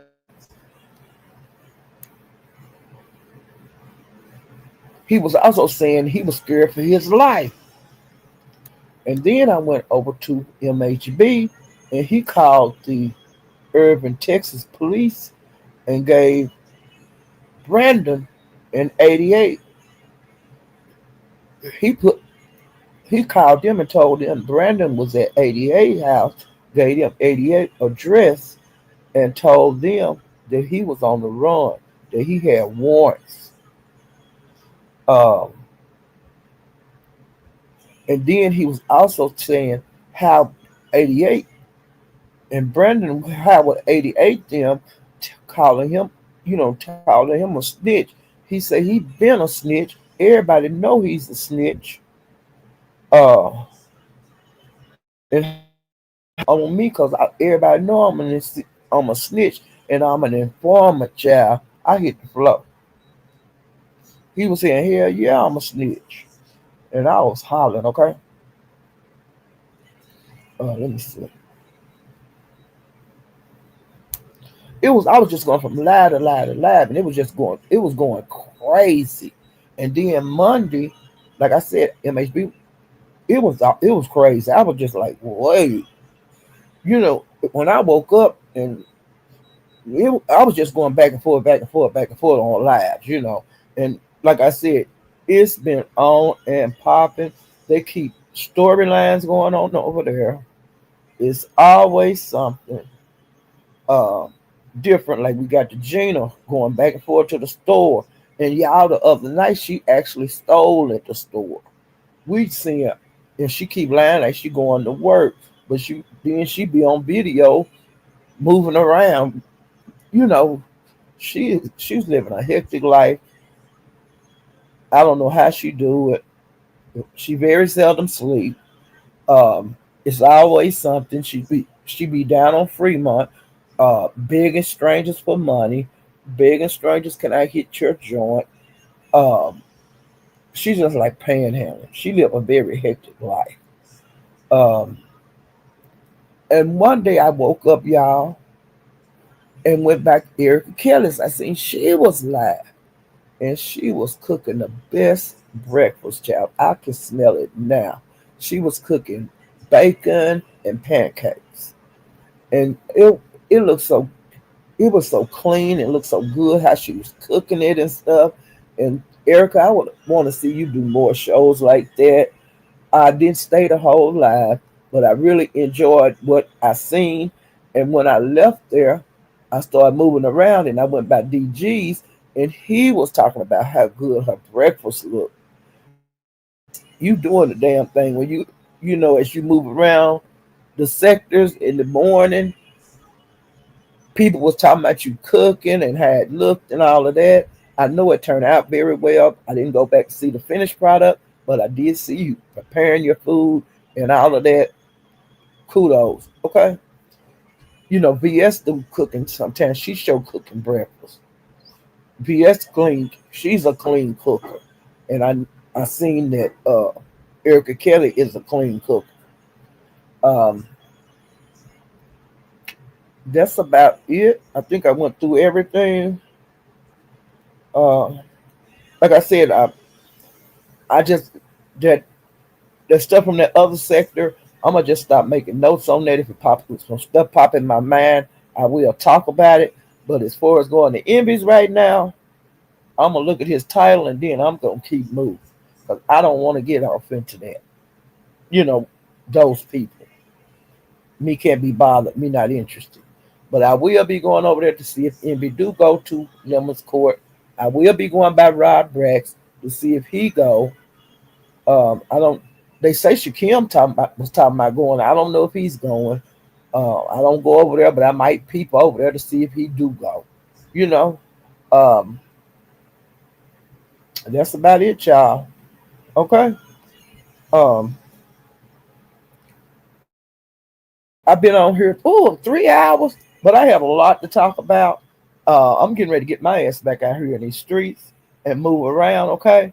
And if y'all haven't hit the like button, please hit the like button. And if you haven't subscribed, please subscribe to my channel. Leave me a comment if you watching the replay.